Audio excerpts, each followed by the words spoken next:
Deep beneath the ruins of ancient Nippur, in what is now central Iraq, about 160 kilometers south of modern Baghdad, archaeologists recovered clay tablets that answer a question humans have asked for millennia. Why did the gods go to war? The Sumerian answer, preserved in cuneiform script dating to approximately 1800 BCE, is startlingly specific.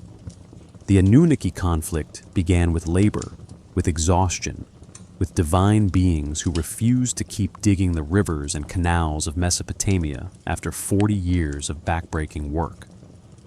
Welcome, I'm really glad you're here tonight. It might be late where you are, that quiet hour when sleep feels close, but your mind wants one more story before letting go. Thank you for spending this time with me, exploring what might be humanity's oldest recorded explanation for divine conflict.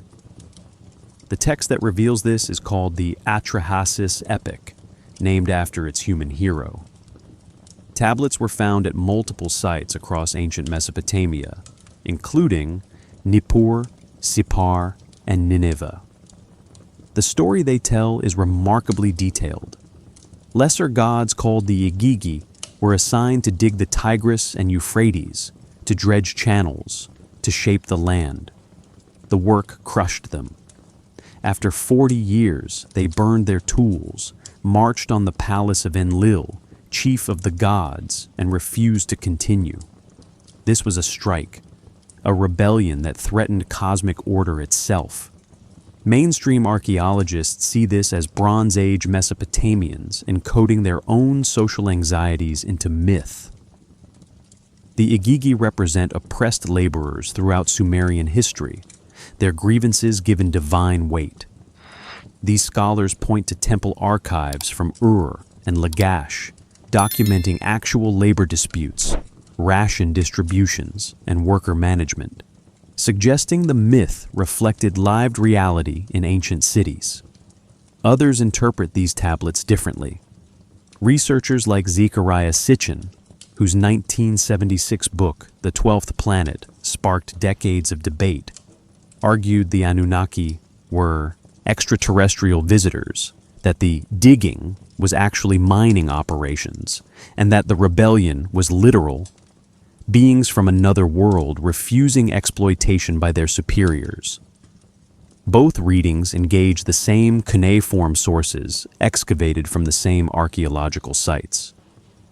Both attempt to explain why Sumerian scribes considered this narrative worth preserving. And both grapple with the text's specificity. This isn't vague mythology, but a detailed account with causes, duration, breaking points, and resolution. We're not here to pick sides tonight. We're here to explore what the tablets actually say, to understand the world that produced them, and to sit with the mystery of why this story, divine beings driven to war by unbearable labor, still resonates 4,000 years later. Take a breath. Let your body settle. Where are you right now? Maybe in bed, your head sinking into pillows, ready to drift through ancient questions. Perhaps in a chair, wrapped against the cold, seeking calm before sleep finds you. Wherever you are, you're exactly where you need to be.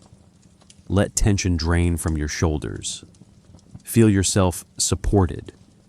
If this kind of content speaks to you, thoughtful exploration of ancient texts without sensationalism, I'd be grateful if you'd subscribe or leave a like. It helps others find these nocturnal journeys, and your support means everything. Now, close your eyes if you feel comfortable, or just soften your gaze.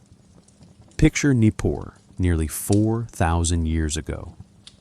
A scribe sits in the temple complex dedicated to Enlil, god of wind and authority. Before him lies wet clay, ready for his bronze stylus. He's copying an older text his teachers memorized, preserving what his culture considers essential knowledge. Outside, the Euphrates flows past mud brick walls. Above, stars wheel across desert darkness.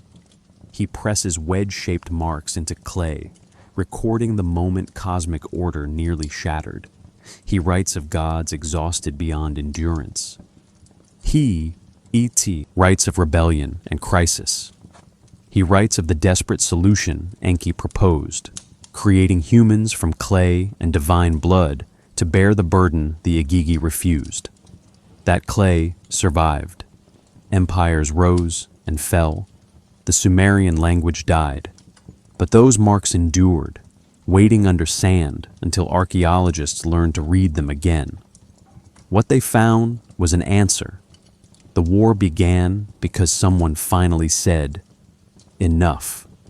Let's go back further now, to the world before cities, before writing, before this crisis emerged from the landscape itself. The land that would become Sumer was not always fertile. 12,000 years ago, as the last ice age released its grip on the planet, the region between the Tigris and Euphrates rivers existed as a dramatically different landscape. Sea levels stood roughly 120 meters lower than today. The Persian Gulf extended far less inland, and what we now call southern Iraq was broader, drier, a coastal plain stretching toward waters that lapped against different shores. The two great rivers carved separate channels through this terrain, not yet converging into the unified alluvial plain that would cradle civilization. Climate determined everything. The ice sheets covering northern Europe and Asia were retreating, melting, releasing catastrophic volumes of water that would eventually drown coastlines and reshape geography across the entire planet. But this transformation unfolded across millennia, imperceptible to any single human lifetime. What people experienced was gradual warming, shifting rainfall patterns, and the slow migration of plant and animal communities seeking equilibrium with changing conditions. Around 10,000 BCE, the region transitioned from cool, relatively wet Pleistocene conditions toward warmer, more variable patterns. Wild grasses, ancestors of wheat and barley, spread across upland zones in the Zagros Mountains to the east and the Taurus ranges to the north. Herds of gazelle, wild cattle, and onager moved through, landscapes dotted with oak and pistachio. Rivers ran clearer then, less burdened by the silt that would later define Mesopotamian existence, carrying snowmelt from distant highlands toward the warming sea. No cities rose from this earth. No temples pointed toward heaven. Hunter-gatherer bands moved seasonally, following game and harvesting wild cereals when they ripened. Archaeological evidence from sites like Zawi Chemi Shanidar in northern Iraq, dated to approximately 10,000 BCE, reveals communities beginning to experiment with managing their environment. Controlling animal populations, perhaps planting seeds deliberately, testing the boundary between taking what nature offered and shaping nature to human need. The sky above this primordial landscape held the same stars Sumerian priests would later map and name. Constellations wheeled through their eternal patterns, indifferent to whether apes or architects watched from below. The moon waxed and waned, pulling tides in the distant Gulf, marking time in cycles that predated language itself. Venus rose and set as morning and evening star, not yet identified with Inanna, not yet woven into theological narratives, simply a bright wanderer among fixed lights.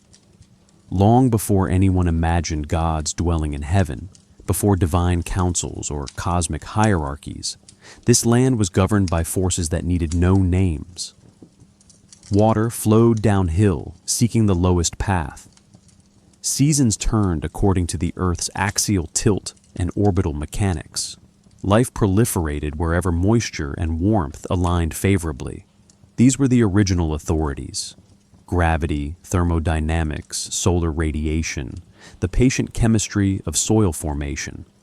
Between 9000 and 7000 BCE, something shifted in how humans related to this landscape. The transition happened differently in different places, but the pattern was consistent. Communities began staying put for longer periods, investing labor in structures meant to endure beyond a single season. At sites like Jarmo in the Zagros foothills, dated to around 7000 BCE, archaeologists found the remains of permanent mud brick houses, storage pits for grain, and the bones of domesticated sheep and goats. People were no longer just passing through. They were committing to place, accepting that commitment's implications, the need to defend territory, to manage resources across years, to organize labor for tasks beyond immediate survival. This wasn't a revolution in the sense of sudden transformation. It was an accretion of small decisions, generation after generation, each cohort inheriting slightly modified relationships with the land and passing on further modifications to their children. Wild wheat became domestic wheat through countless harvests, where people unconsciously selected seeds from plants with desirable traits.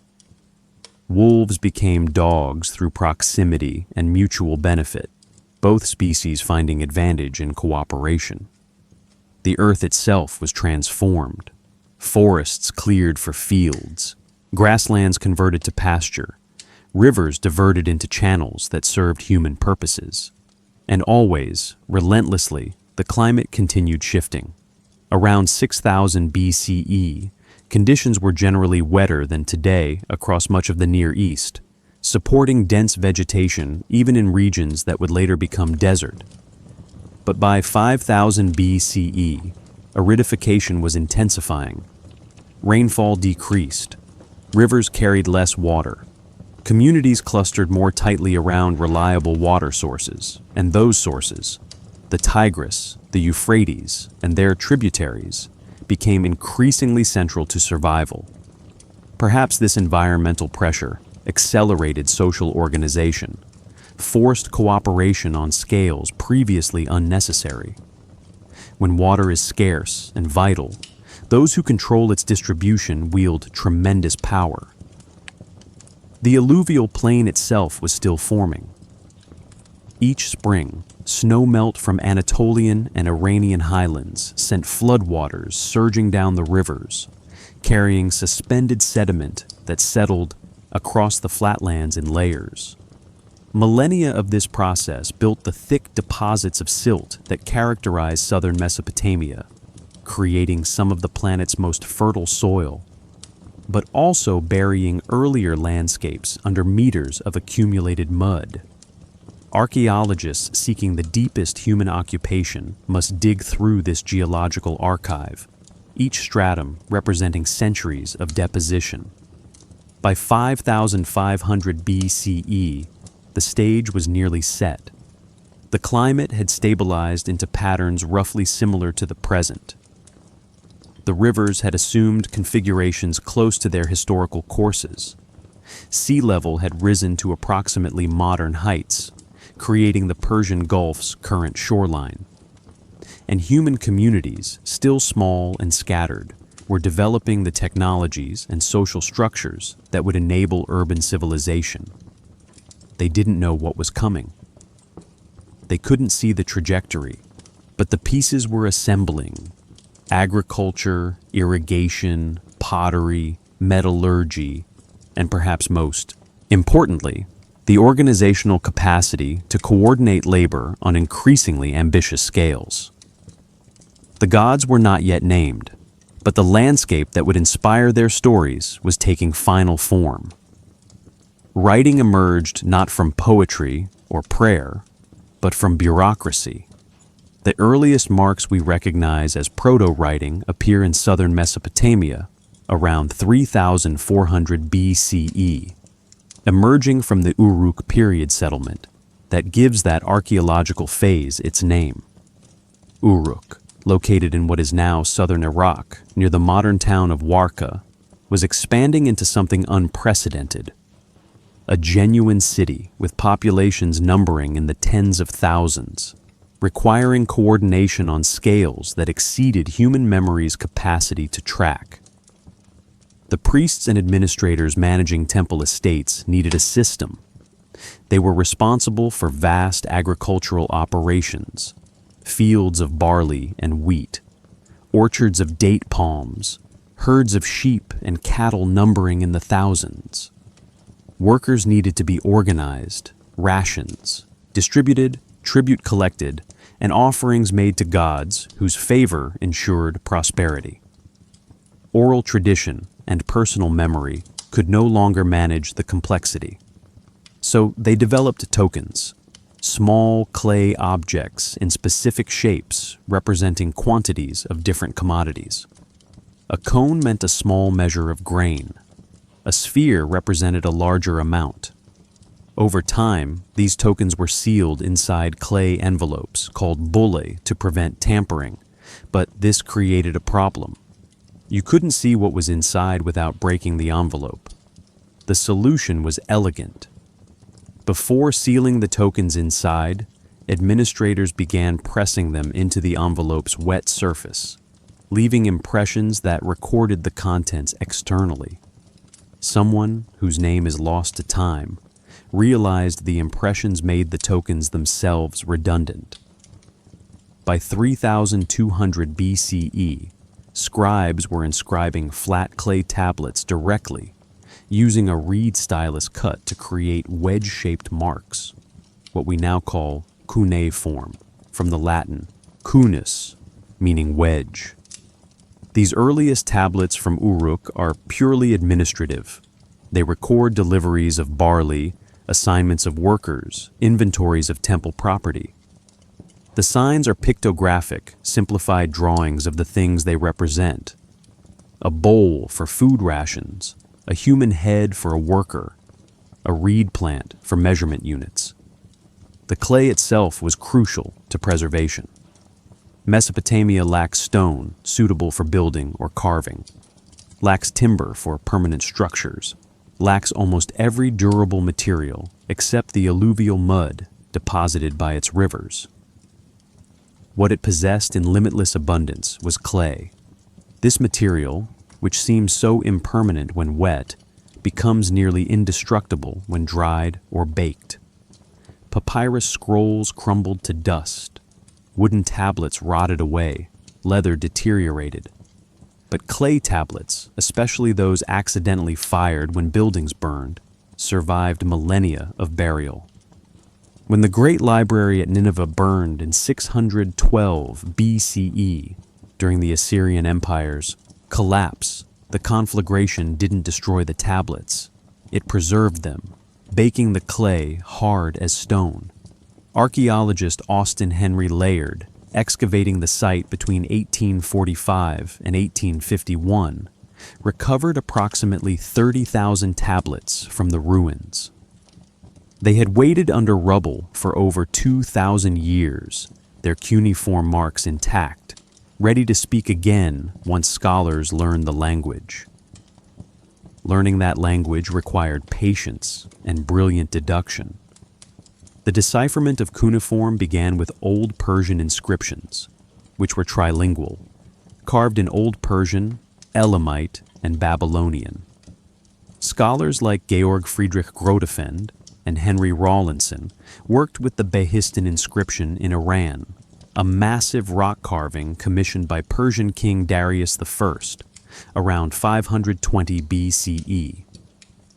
By comparing the three versions and making educated guesses about royal names, they gradually cracked the code. Old Persian yielded first, then Babylonian, and finally, by working backward through time and across related languages, scholars accessed Sumerian itself, a language isolate, unrelated to any known linguistic family. What they found astonished them. The tablets contained not just administrative records, but literature, mythology, astronomical observations, medical texts, legal codes, correspondence between kings, hymns to gods, and cosmological narratives explaining the origin of everything. Among these texts were stories of the Anunnaki. The word itself presented challenges for translators. Anunnaki appears in Sumerian as Anunnaki forne, or similar variants, generally interpreted as princely offspring, or those of royal blood.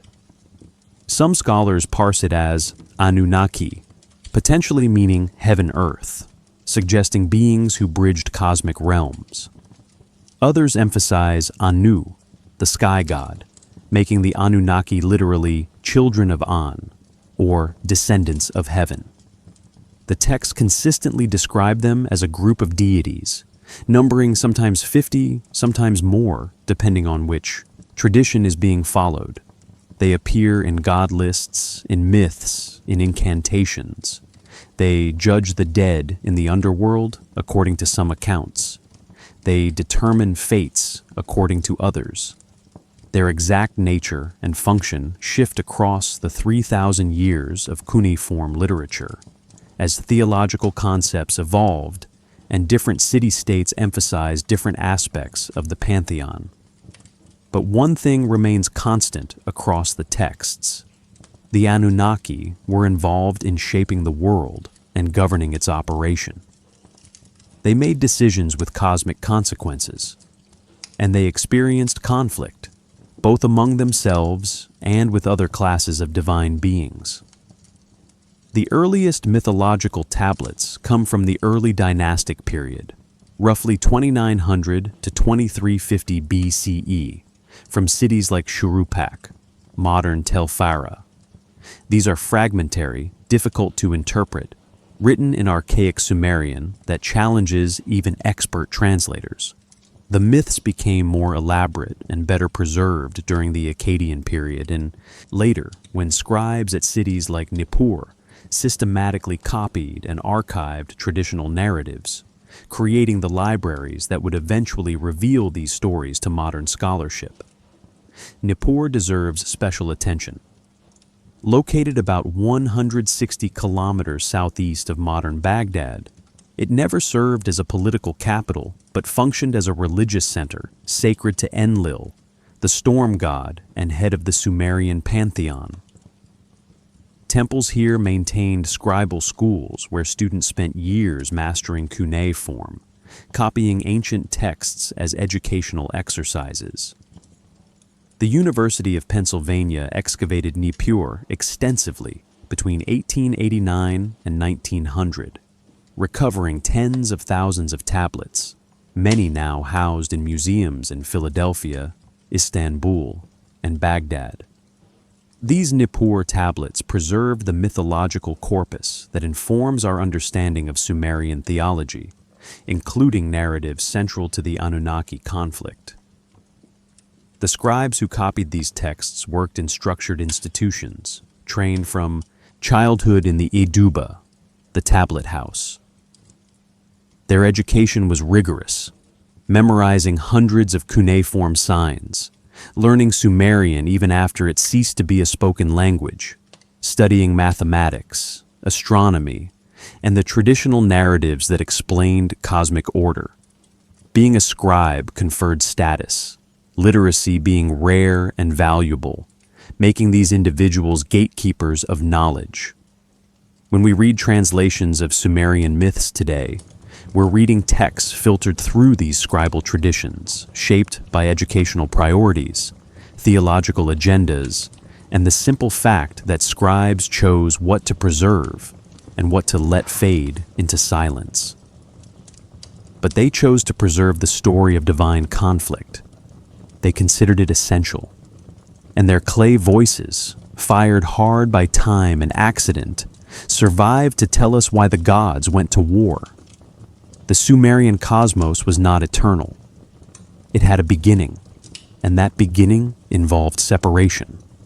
In the most archaic cosmology, before complexity multiplied into elaborate divine genealogies, there were two fundamental principles: An, representing heaven, and Kai, representing earth. Their names were elemental, almost untranslatable in their simplicity, and meant sky, the vast expanse above. Kai meant ground, the solid foundation below. Together, they were the primordial parents, not yet fully personified as gods in the later sense, but cosmic forces from which everything else descended.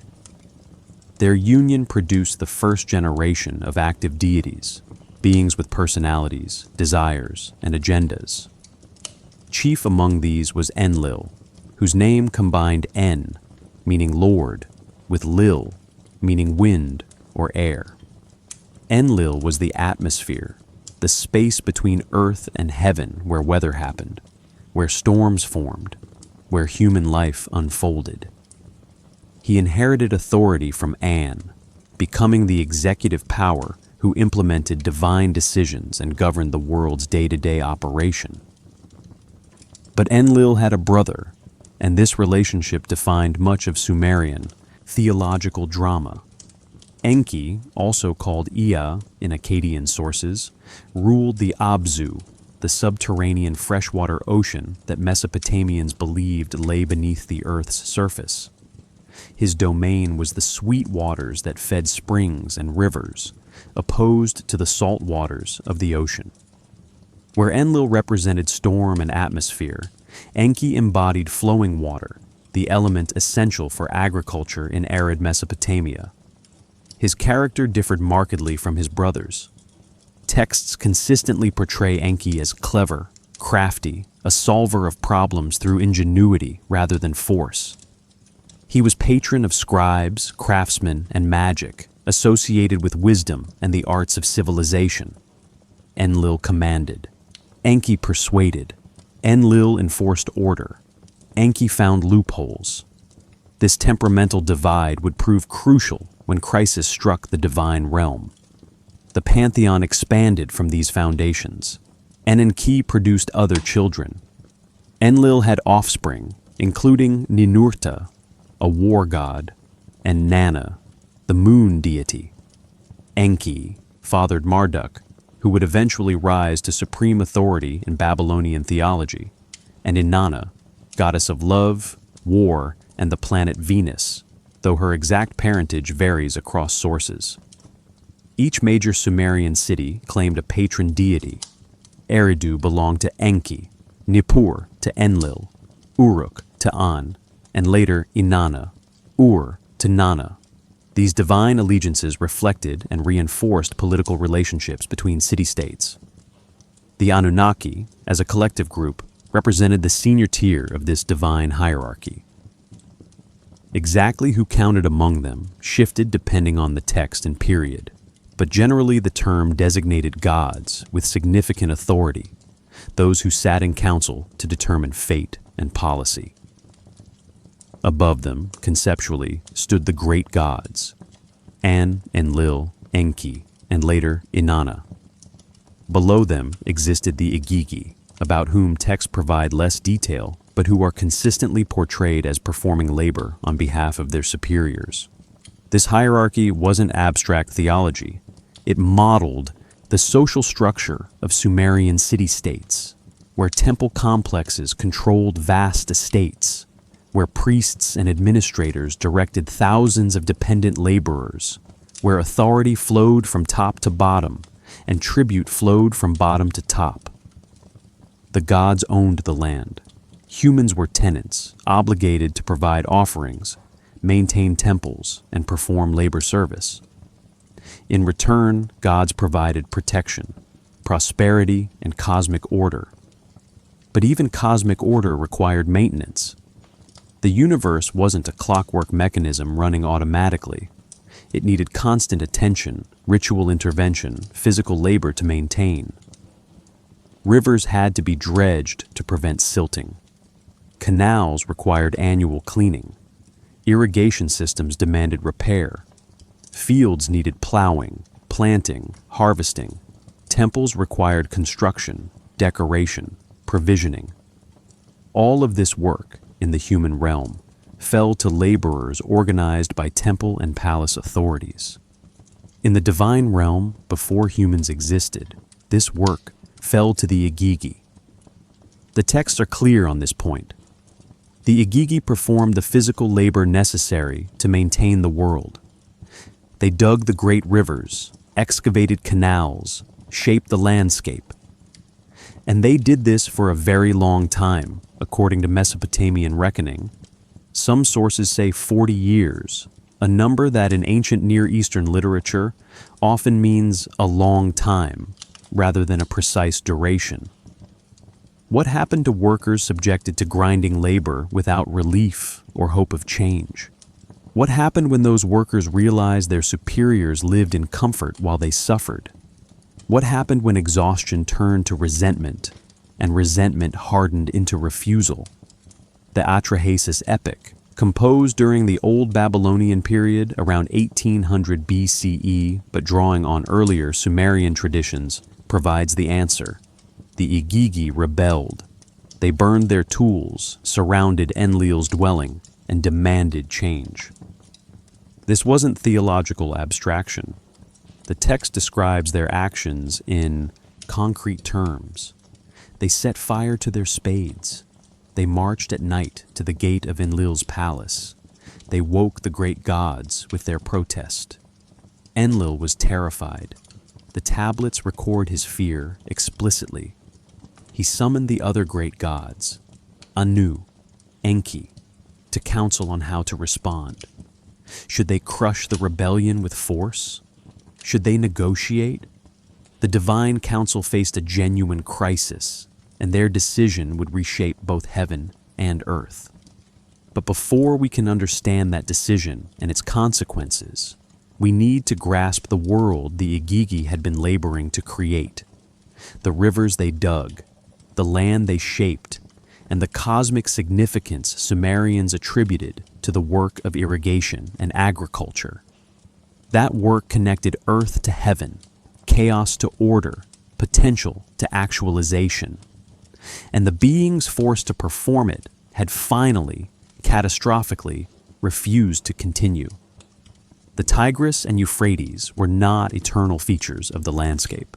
According to Sumerian cosmology, these rivers were created through divine labor, excavated from the earth by gods who wielded tools and suffered from the work. Modern geology tells a different story, of course, one involving tectonic forces, erosion patterns, and millions of years of slow carving through sedimentary rock. But the Sumerians weren't concerned with geological deep time.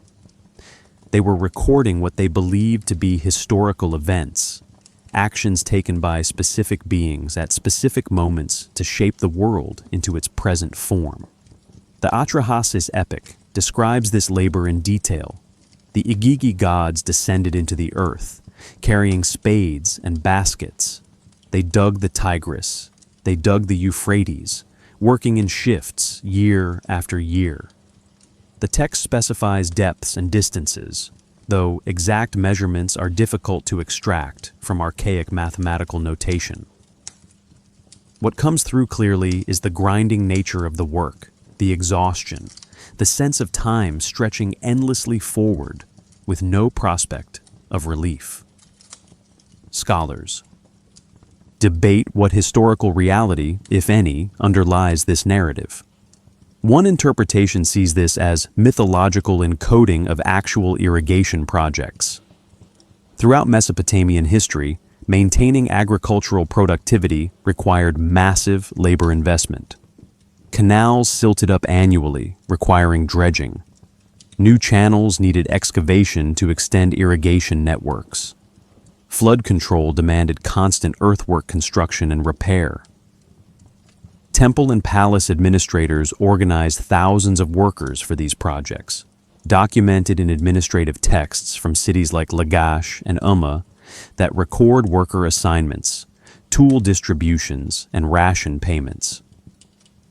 The Lagash texts, dating to around 2350 BCE, are particularly revealing. They describe canal projects requiring thousands of worker days, supervised by officials with titles like Overseer of the Workers and Inspector of Excavations. Workers received barley rations, beer, and occasionally wool or fish as compensation. The work was handabekapar, seasonal, concentrated in summer months when water levels dropped and canals could be accessed. Conditions were brutal, temperatures often exceeding 45 degrees Celsius, laborers working in thick mud under relentless sun. Perhaps the Igigi rebellion mythologizes actual historical labor uprisings. Mesopotamian cities experienced periodic social unrest when worker exploitation became unbearable.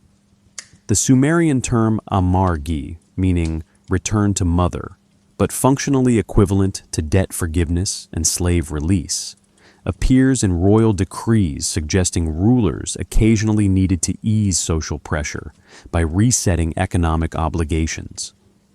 Were these responses to threatened or actual rebellions? Alternative interpretations take the narrative more literally. If the Anunnaki were extraterrestrial visitors, as some researchers propose, then the rivers might represent mining operations, excavations to extract resources from Earth's crust. The digging could refer to underground facilities, tunnels, or extraction sites.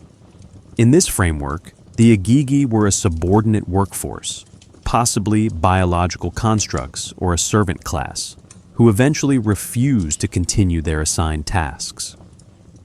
Both readings acknowledge the text's central claim about divine labor and rebellion. The difference lies in whether divine means mythological or literal, whether labor was metaphor or actual physical work. What we know with certainty is that the Sumerians considered labor organization to be a cosmic principle, not merely a human concern. The universe required work to maintain. Order didn't emerge spontaneously from chaos, but had to be imposed through effort, through beings willing to dig channels, construct boundaries, and enforce structure. The world was a project, always ongoing, never complete. Rivers needed dredging, canals needed maintenance, fields required irrigation. Without this work, everything reverted to primordial disorder. The Igigi performed this work for 40 years, according to the Atrahasis text. That number might be symbolic, representing completeness or a full generation, or it might reflect an actual duration preserved in oral tradition. Either way, 40 years of unrelenting labor broke them. The text describes their suffering with unexpected empathy, noting their groaning, their weariness, their growing desperation. And then one night, something changed. The Igigi stopped working. They gathered together, and they made a decision that would force the great gods to confront a question they had apparently never considered before. What happens when the workers refuse? What happens when those at the bottom of the hierarchy say no? The answer to that question required a council, a debate among beings whose authority had just been challenged in the most fundamental way possible. And the solution they devised would introduce an entirely new category of being into the cosmos. Enlil heard the noise before he understood what it meant. The text describes him sleeping in his dwelling, the great storm god resting after the day's governance, when sound penetrated his consciousness and drew him toward wakefulness. Not the familiar sounds of his realm, wind moving across the plain or rain drumming on mud brick, but something else. Voices, movement, the sharp crack of burning wood. The Igigi had set their tools on fire. Imagine the scene as Sumerian scribes would have visualized it when copying this passage centuries later at Nippur. Darkness across the plain between the rivers, stars brilliant overhead, the usual night sounds of a world already ancient. Then light blooming in the distance, flames consuming wooden tool handles and wicker baskets, sparks rising into darkness. Around those fires, figures gathering, hundreds of them, divine workers whose names the texts rarely bother to record. They had made their decision. They marched toward Enlil's residence at Nippur, surrounding the compound, making their presence impossible to ignore. The Atrahasis tablet specifies that they came at night, that they woke Enlil from sleep, that their action was coordinated and deliberate.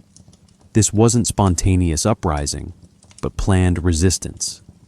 Someone among the Igigi, some unnamed organizer, had convinced the others that collective refusal was their only option. Enlil's response was fear. The texts are remarkably explicit on this point. The great god of storm and authority, the chief executive of the divine council, reacted with terror when confronted by his workers in open rebellion. He summoned Anu, the sky god and nominal head of the pantheon, bringing him down from heaven to deal with the crisis. He called for Enki, the wise god who specialized in solving impossible problems. The three great gods convened an emergency session, trying to understand what had broken the cosmic order. Nusku, Enlil's vizier and messenger, went out to speak with the rebels. The text records his question with bureaucratic precision.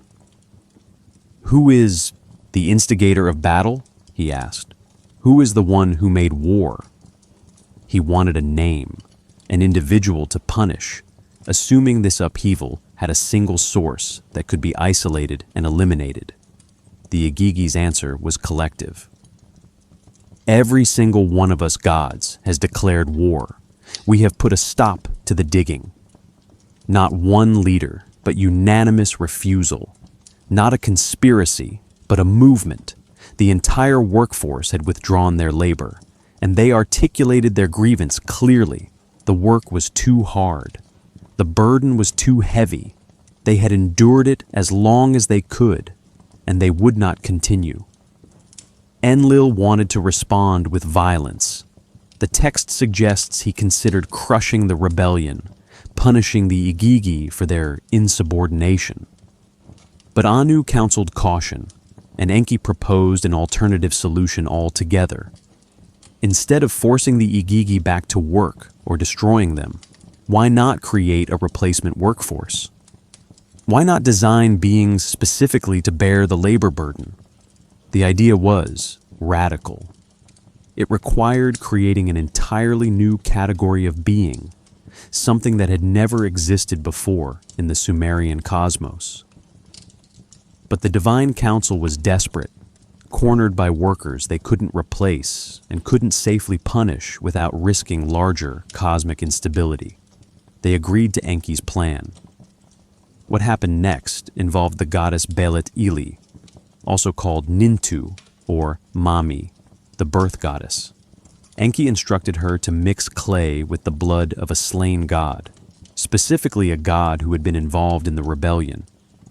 The text names him as Wi-Ila, or Geshtui, described as a god who had intelligence.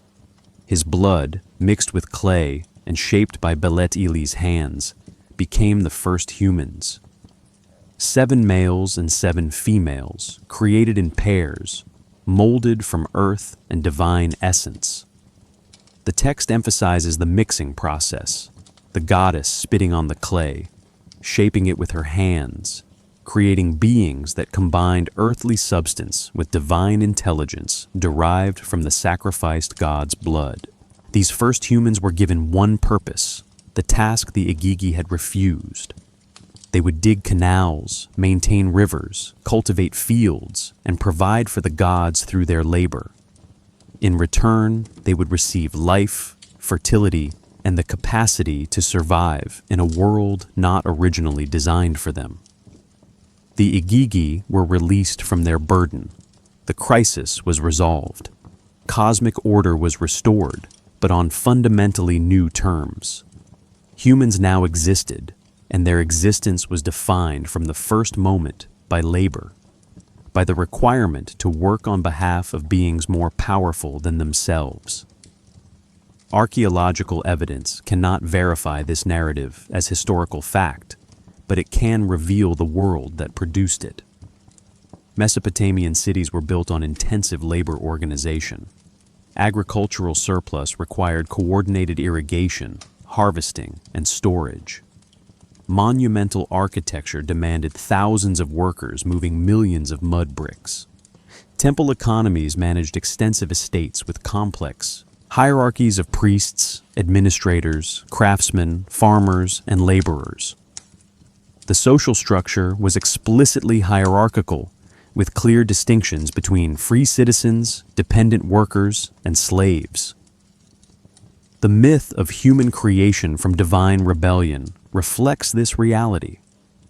It's a narrative that explains why life involves mandatory labor, why social hierarchies exist, and why humans serve gods through temple offerings and maintenance. It transforms potentially unbearable social conditions into cosmic necessity, suggesting that work isn't arbitrary oppression, but part of the fundamental structure of existence. Whether this makes the myth cynical propaganda or profound theology depends on perspective. What remains undeniable is that Sumerian scribes considered this story essential enough to preserve across centuries, copying it in multiple versions, ensuring that future generations would understand why humans existed and what obligations defined their relationship to the divine. The Vanis-ei rebellion succeeded. The Igigi won their freedom, but their victory came at a cost measured in the lives of beings created to replace them, beings who would carry that burden for the next 5,000 years and counting. Humans were never meant to live forever. The Atrahasis epic specifies this explicitly in passages that follow the creation narrative. After Belet Eli shaped the first 14 humans from clay and divine blood, Enki established what the text calls destinies, the conditions that would govern human existence going forward. He instituted mortality, limiting human lifespan to prevent the population from growing beyond sustainable levels. He created miscarriage, stillbirth, and infertility in certain women, natural controls that would keep numbers manageable. This wasn't cruelty, but cosmic necessity, according to Sumerian theology. The original problem that led to the flood in later portions of the Atrahasis text was overpopulation. Humans multiplied too successfully, becoming so numerous and noisy that they disturbed the gods' rest. Enlil's solution in that later crisis was annihilation via flood, but Enki's earlier preventive measures, mortality and reproductive limitations, were designed to avoid reaching that extremity. The gods needed human labor but feared human proliferation. The relationship was transactional from the beginning, defined by careful calibration of exploitation and sustainability.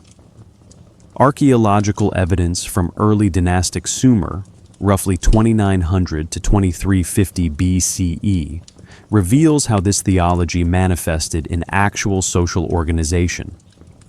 Tablet archives from cities like Girsu, modern Tello in southern Iraq, document massive temple estates employing thousands of dependent workers.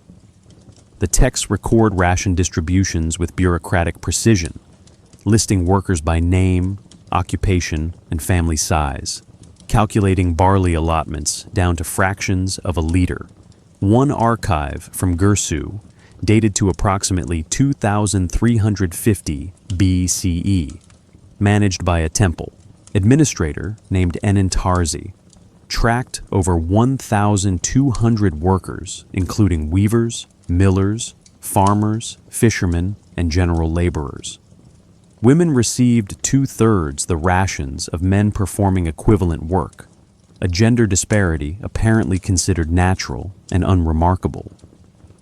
Children were assigned reduced rations based on age. Pregnant or nursing women received supplements. The system was sophisticated, detailed, and entirely premised on the assumption that workers existed to serve institutional interests. Did these workers see themselves as fulfilling cosmic obligations established at creation? Did they view their labor as participation in divine order, or simply as survival in an exploitative system? The administrative texts don't record worker perspectives, only inputs and outputs, hours logged, and rations distributed. But the myths suggest Sumerians were aware of the tension. By encoding human creation as a solution to divine labor crisis, the theology acknowledged that work was a burden, that those who performed it might resent those who benefited from it, and that the entire structure rested on a fragile compromise rather than eternal stability. The myth also introduced something unexpected into Sumerian thought about humanity. Humans weren't just molded clay. They contained the blood of We'ila, the slain god described as having intelligence. This divine component explained human consciousness, creativity, and the capacity for rebellion. It suggested that humans carried within them the same spark that had driven the Igigi to refuse impossible demands. Would humans eventually follow the Igigi's example? Would they tire of serving gods who lived in comfort while laborers struggled? The question hovered unasked in the theological background, a potential crisis deferred but not eliminated.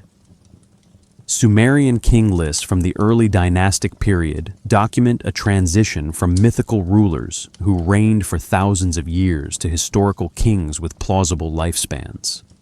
The boundary between myth and history blurred somewhere around 2600 BCE, when archaeology can begin confirming names and events mentioned in textual sources.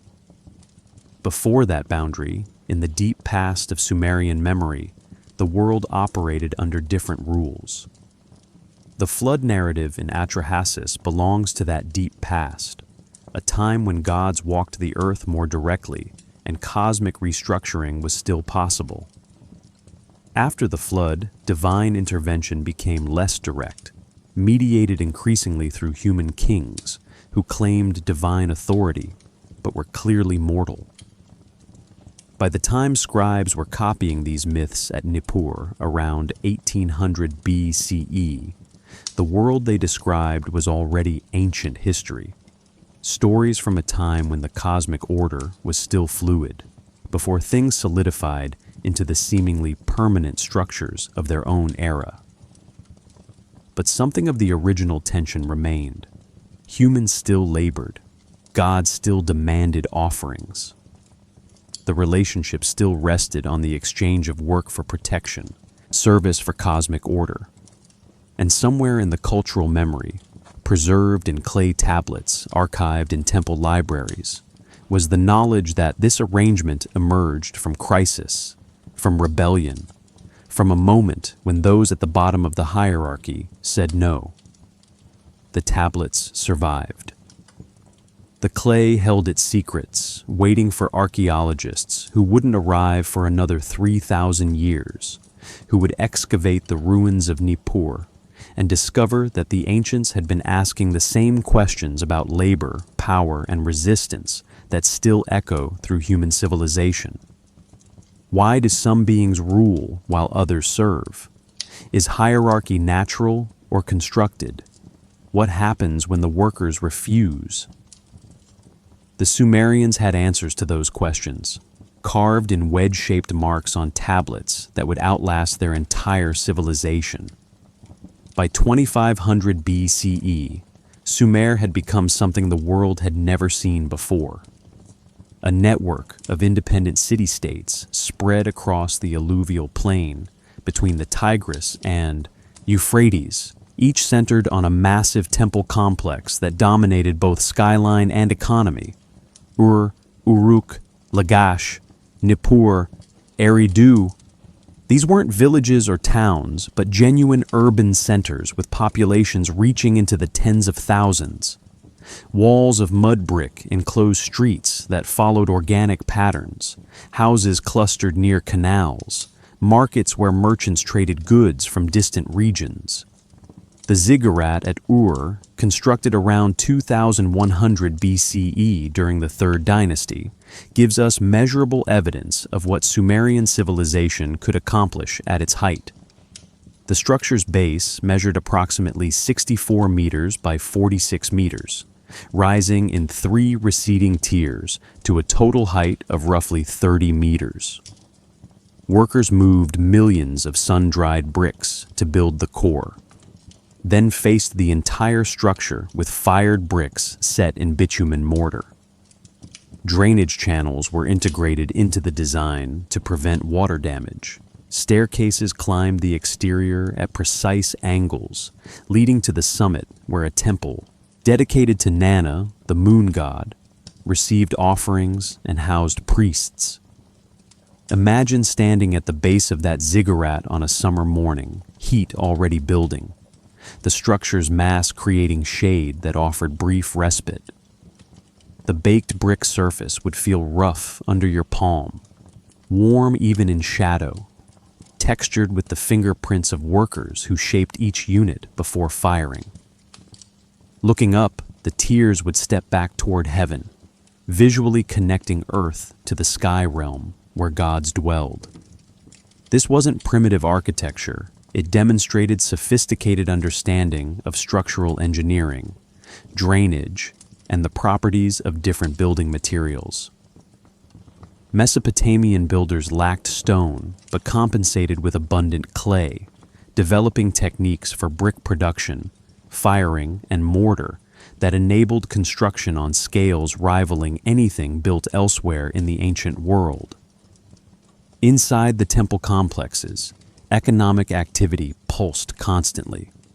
Administrative buildings housed archives where scribes recorded transactions on clay tablets, tracking barley harvests from temple fields, wool production from temple flocks, metal tools distributed to craftsmen, beer rations for workers. These weren't simply religious sites, but economic engines controlling vast agricultural estates, employing specialists in dozens of occupations, redistributing resources across the urban population. The Royal Cemetery at Ur, excavated by Leonard Woolley between 1922 and 1934, revealed the wealth concentrated in these cities during the early dynastic period, around 2600 to 2500 BCE. Grave PG 789, identified as possibly belonging to Queen Puabi, contained her body adorned with a headdress of gold leaves, carnelian beads, and lapis lazuli imported from Afghanistan over 2,000 kilometers away.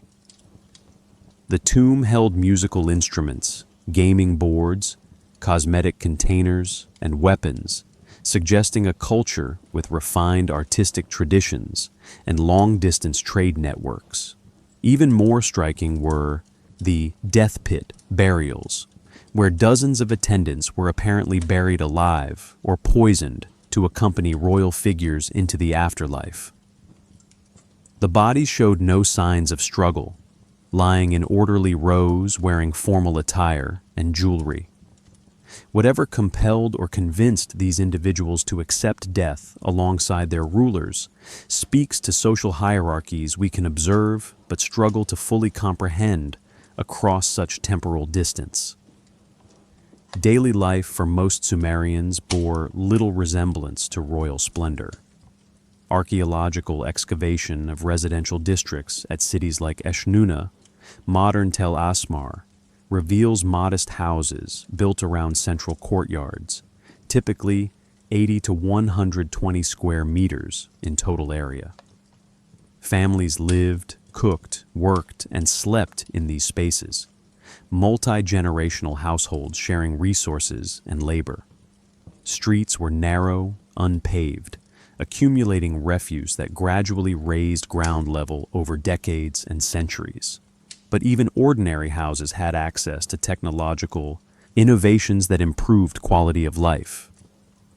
Potter's wheels, invented around 3500 BCE, enabled mass production of standardized ceramic vessels for storage, cooking, and serving.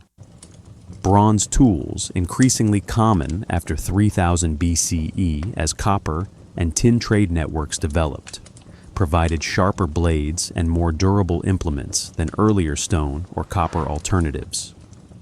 Woven textiles made from wool and flax offered clothing appropriate to the harsh climate, protecting against both intense summer heat and winter cold.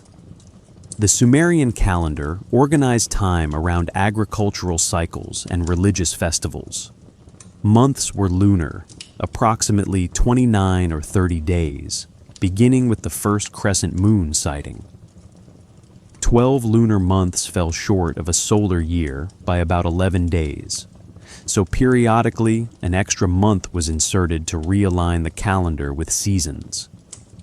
This system required astronomical observation and mathematical calculation, tasks performed by priestly specialists who tracked celestial movements and maintained the knowledge necessary for proper timing of planting, harvest, and ritual. Agriculture itself was highly sophisticated by 2500 BCE. Farmers practiced crop rotation, alternating barley with legumes to maintain soil fertility. Irrigation networks drew water from rivers and canals to fields during the growing season, then drained excess water to prevent salinization. Plows pulled by oxen turned soil more efficiently than human labor with hoes. Sickles with flint blades set in wooden or bone handles harvested grain that was threshed, winnowed, and stored in granaries for redistribution. This wasn't subsistence farming, but agricultural surplus production on scales that freed significant portions of the urban population for specialized occupations. Scribes, priests, craftsmen, merchants, soldiers, all these roles depended on farmers producing more food than they themselves consumed, enabling complex division of labor that characterized urban civilization. The gods were credited with teaching these technologies to humanity.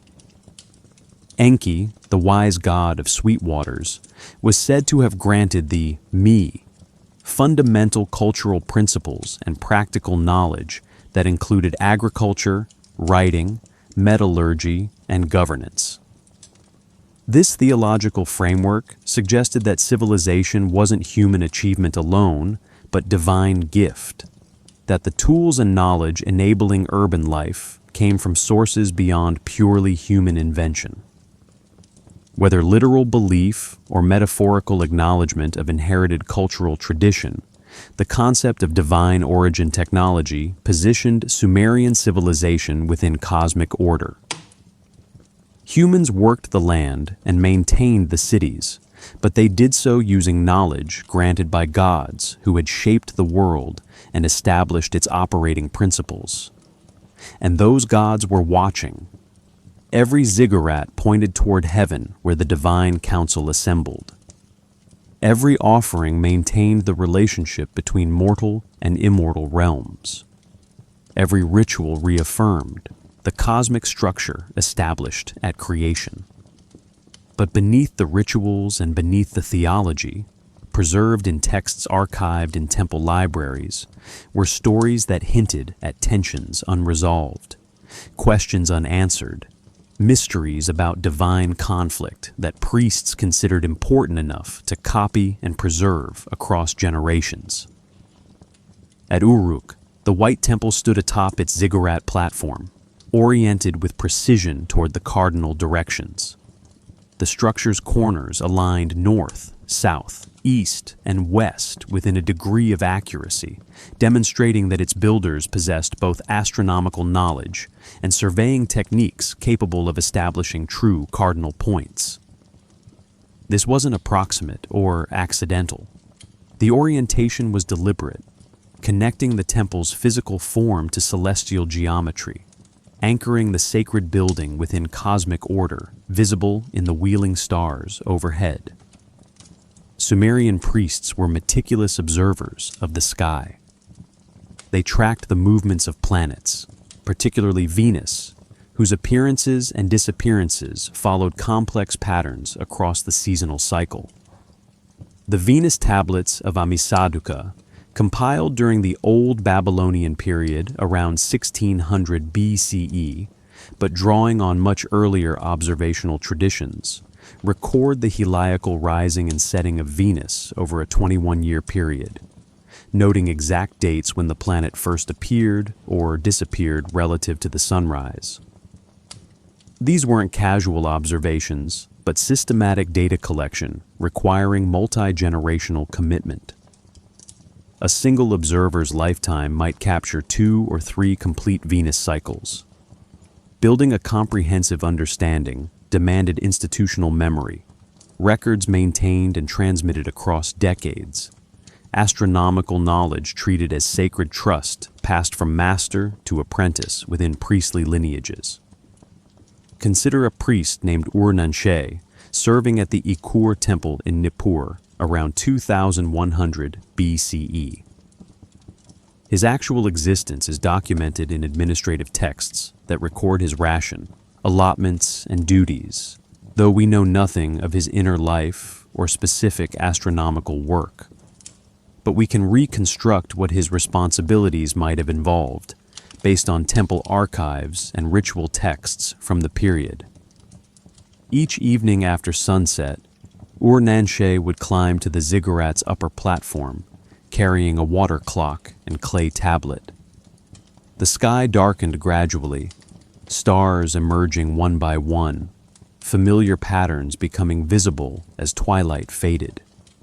He marked the positions of celestial bodies relative to landmarks on the horizon, noting which stars rose or set at which points, tracking the slow procession of constellations across seasons. Venus, when visible, commanded special attention. He recorded its position, brightness, and whether it appeared as morning or evening star, adding one more data point to centuries of accumulated observations. This work was both practical and theological. Practically, astronomical observations informed the calendar, allowing priests to predict when months should begin, when intercalary months were needed, when agricultural festivals should be celebrated. Theologically, the stars represented cosmic order, divine presence made visible in the night sky. Tracking their movements was simultaneously scientific observation and religious devotion, recording the behavior of gods who manifested as celestial lights. The work continued year after year, Ur-Nanshe eventually training younger priests who would carry the observations forward after his death, preserving continuity across generations. The connection between astronomy and theology went deeper than calendar keeping.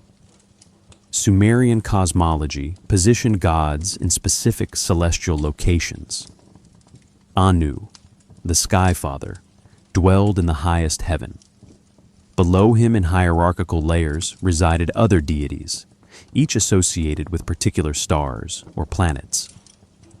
The Anunnaki were sometimes described as judges in the underworld, but other texts place them among the stars, suggesting they moved between cosmic realms or that different theological schools emphasize different aspects of their nature. The Mul.Apian tablets, compiled in Babylonian times but incorporating earlier Sumerian star knowledge, list constellations along the path of the moon and planets, grouping stars into recognizable patterns and associating them with specific gods. The constellation we call Taurus was the bull of heaven in Mesopotamian astronomy, sent by the goddess Ishtar to kill Gilgamesh in one mythological narrative. Orion was identified with a divine hero. The 7 classical planets, visible to naked eye observation, each bore divine associations and were tracked with special care. This suggests Sumerian astronomy wasn't purely empirical science divorced from belief, but integrated observation with cosmological meaning. The heavens were simultaneously a clock, a calendar, a divine realm, and a text to be read for messages about earthly affairs. When planets converged in unusual configurations, priests interpreted these as portents, divine communications requiring ritual response or consultation of traditional wisdom. The astronomical ceiling in some temples featured lapis lazuli inlays representing stars against backgrounds of dark painted plaster, recreating the night sky inside sacred architecture. Worshippers entering these spaces walked beneath artificial heavens that reminded them of cosmic order's permanence, of gods dwelling above, of humanity's place within structures vastly larger and more enduring than individual lives. Imagine standing inside such a temple at night, oil lamps flickering, smoke from incense rising toward the painted ceiling where lapis stars gleamed in the uncertain light. The space would feel enclosed yet infinite, intimate yet cosmic, connecting the immediate physical surroundings to celestial patterns wheeling overhead in the actual night sky beyond the walls. This architectural and astronomical sophistication emerged from the same culture that told stories of divine labor rebellion and human creation.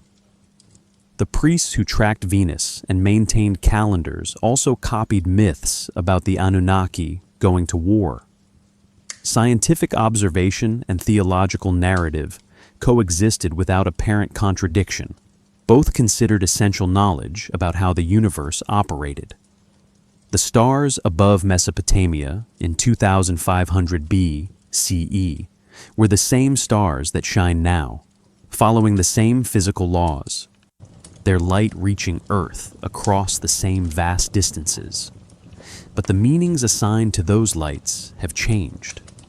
We've traded gods for physics, divine messages for electromagnetic radiation, cosmic hierarchy for expanding space-time. Yet the fundamental human impulse remains: to look up, to observe, to find pattern and meaning in the darkness scattered with points of light. Sumerian astronomers initiated a tradition of systematic sky observation that would continue through Babylonian, Greek, and Islamic astronomy into the modern scientific era. Their careful records, preserved on clay tablets, would eventually help later astronomers discover precession of the equinoxes and refine planetary motion calculations. Knowledge accumulated generation by generation, each cohort adding observations to inherited wisdom, building understanding across centuries. But their astronomy was embedded in theology, their science inseparable from stories about gods and cosmic order. To understand one required understanding the other, and both pointed toward questions the Sumerians considered profound. Where did order come from? What maintained it? And what happened when it broke down? The answers involved conflict among divine beings, a war whose causes the texts claim to reveal. And those texts were archived in the same temples where priests climbed ziggurats to observe the stars.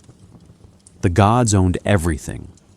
This wasn't metaphorical theology, but legal and economic reality in Sumerian city-states. Temple institutions held title to vast agricultural estates, urban properties, workshops, and herds. The god Enlil, through his temple at Nippur, controlled thousands of hectares of irrigated farmland. Inanna's temple at Uruk managed textile production employing hundreds of weavers. Nana's temple at Ur operated fishing fleets, date palm groves, and livestock operations that supplied wool, leather, and meat to dependent populations. Administrative texts from these temple complexes reveal economic management of staggering sophistication. Tablet archives from the 3rd dynasty of Ur, approximately 2100 to 2000 BCE, contain over 100,000 documents tracking daily transactions across the empire. These weren't simple receipts, but components of an integrated accounting system that balanced inputs against outputs, tracked worker productivity, calculated projected harvests, and allocated resources according to hierarchical priorities. One archive from Gursu records the activities of a temple administrator named Urshara, who managed grain distribution for over 1,500 dependent workers during a single year around 2050 BCE.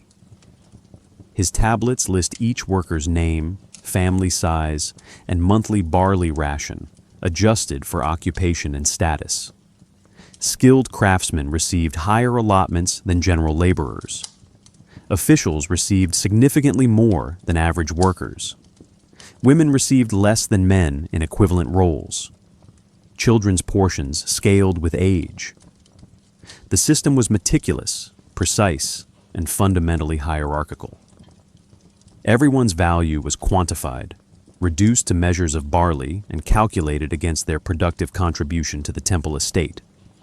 But this economic structure served theological purposes beyond pure exploitation.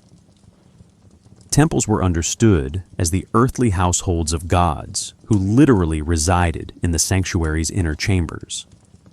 Priests didn't metaphorically serve divine masters, but actually fed, clothed, and attended deities represented by cult statues that inhabited the temple's most sacred spaces. Daily, rituals involved washing the statue, dressing it in fine garments, offering meals of bread, beer, meat, and fruit, and providing entertainment through music and prayer. After the god consumed the offerings, the food was redistributed to priests, temple workers, and occasionally to the broader population during festivals. This cycle, production by workers, offering to gods, redistribution to humans, physically enacted the theological relationship. Humans labored, gods received the fruits of that labor, and gods reciprocated by maintaining cosmic order and ensuring fertility, rainfall, and protection from enemies. The economic texts rarely mention the Anunnaki by name, but the mythological framework established their role in cosmic governance. The great gods owned the world, controlled natural forces, and determined fates. Lesser gods and humans served them through labor and offerings. The entire economy was fundamentally a system of divine tribute, with temple institutions mediating between mortal and immortal realms. This created interesting tensions in actual practice. Kings claimed to rule by divine authority, selected by gods to govern on their behalf. But kings also needed resources to maintain palaces, armies, and building projects. They competed with temples for control of agricultural surplus and labor. Royal archives sometimes show conflicts with temple authorities over land rights, water access, and worker assignments. One famous boundary dispute between the cities of Lagash and Umma, documented in multiple inscriptions from around 2400 BCE, involved both territorial claims and theological arguments. Each side claimed divine support for their position. Ningirsu, patron god of Lagash, supposedly granted certain fields to his city. But Umma's gods disputed this allocation. The conflict persisted for generations, occasionally erupting into warfare, demonstrating that even divine ownership didn't settle all practical disputes. Agricultural production itself was remarkably productive, given available technology. Barley yields in well-irrigated fields could reach 2,500 liters per hectare, according to some temple records, though averages were lower, perhaps 1,500 to 1,800 liters per hectare. This surplus, beyond what farming families needed for subsistence, enabled the entire urban superstructure. Priests, scribes, craftsmen, soldiers, administrators, merchants. Irrigation made this possible. Networks of canals drawing water from the Tigris and Euphrates reached dozens of kilometers from the main rivers, spreading across the plain to supply fields during the growing season. Maintaining these systems required enormous labor investment. Canals silted up annually, requiring dredging. Levees needed reinforcement. Water distribution had to be coordinated to prevent upstream users from depleting supply before it reached downstream fields. Temple and palace authorities organized this work, mobilizing labor forces during summer, months when agricultural demands were lower. Workers were paid in rations, given tools, and supervised by overseers who reported to higher administrators who answered to priests and officials who served gods and kings. The chain of authority extended from the humblest field laborer through multiple hierarchical layers to divine beings who supposedly ordained the entire structure. Breaking any link in that chain threatened the whole system's stability. If workers refused, if administrators failed, if priests neglected rituals, if gods withdrew favor, the carefully balanced economy could collapse into chaos, famine, and social upheaval. This vulnerability wasn't theoretical. Mesopotamian history records multiple instances of environmental catastrophe, political collapse, and social revolution. Around 2200 BCE, the Akkadian Empire disintegrated, possibly due to severe drought that disrupted agriculture and triggered mass migrations. Cities were abandoned. Populations declined. The regional political order fragmented into competing city-states again. The myths about divine conflict and human creation weren't abstract theology divorced from these realities. They provided frameworks for understanding why stability sometimes shattered, why order required constant maintenance, and why the relationship between rulers and workers mattered for cosmic as well as social reasons. If even gods had experienced labor rebellion, if divine hierarchy had faced challenges from below, then human societies might anticipate similar tensions. The myths warned that exploitation had limits, that workers pushed too far might refuse, and that those in authority needed to find sustainable arrangements rather than assuming subordinates would accept unlimited demands. Whether this interpretation was conscious political wisdom or unconscious cultural insight embedded in narrative form, the result was mythology that acknowledged, rather than denied, the fundamental tensions in hierarchical societies dependent on organized mass labor. The texts were copied, archived, and preserved in the same institutions that manage those labor systems. Priests who supervised agricultural estates also maintained libraries containing stories about gods who had once done the same work they now assigned to humans. The connection between theological narrative and economic practice was direct, visible, documented in clay that would survive millennia after the economy and the theology both disappeared. But the stories remained, waiting in silence under sand, holding questions about labor, authority, and resistance that every hierarchical civilization must eventually confront. Spring in Mesopotamia arrived with uncertainty, the season when winter rains should taper off and crops should ripen in fields watered by receding floods. The Akitu festival, celebrated at the spring equinox around March 20th in our calendar, marked this transition with rituals lasting 12 days. At Babylon, the festival centered on Marduk, but its origins reached back to Sumerian traditions honoring Anu and Enlil, celebrations of cosmic renewal that predated Babylonian supremacy by over a millennium. The festival enacted cosmology as drama. Priests recited the Enuma Elish, the Babylonian creation epic, transforming ancient narrative into ritual performance. Marduk's victory over Tiamat, the primordial ocean, was remembered and renewed each year through recitation, through processions, through symbolic combats that reasserted order's triumph over chaos. The king participated directly, undergoing ritual humiliation where priests stripped him of royal regalia and struck him, forcing him to swear he had governed justly before restoring his symbols of authority. This wasn't entertainment, but necessary cosmic maintenance.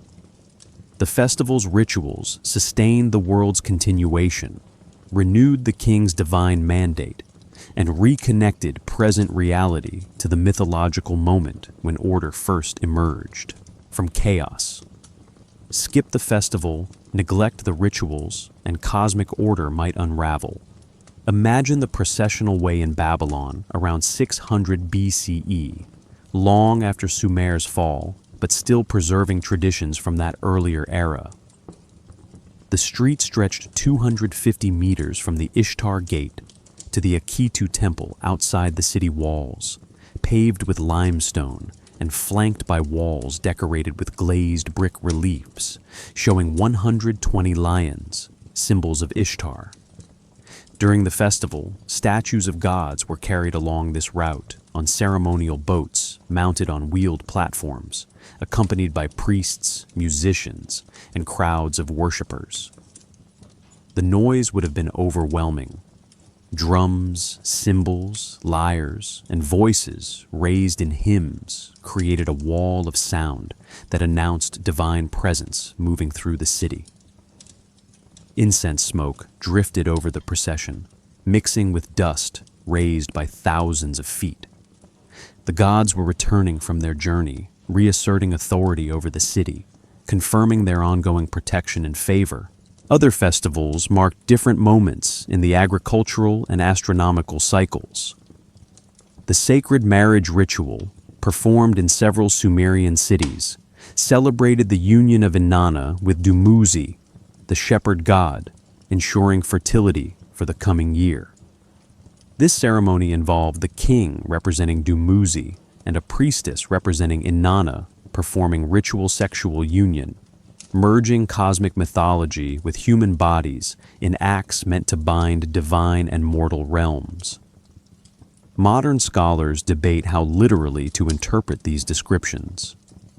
Were the rituals actually consummated sexually, or were they symbolic performances? Texts use explicit language but might employ metaphor. What seems certain is that Sumerians believed these rituals carried real cosmic weight, that the actions performed in temples affected the gods, and through them, the world's fundamental operation.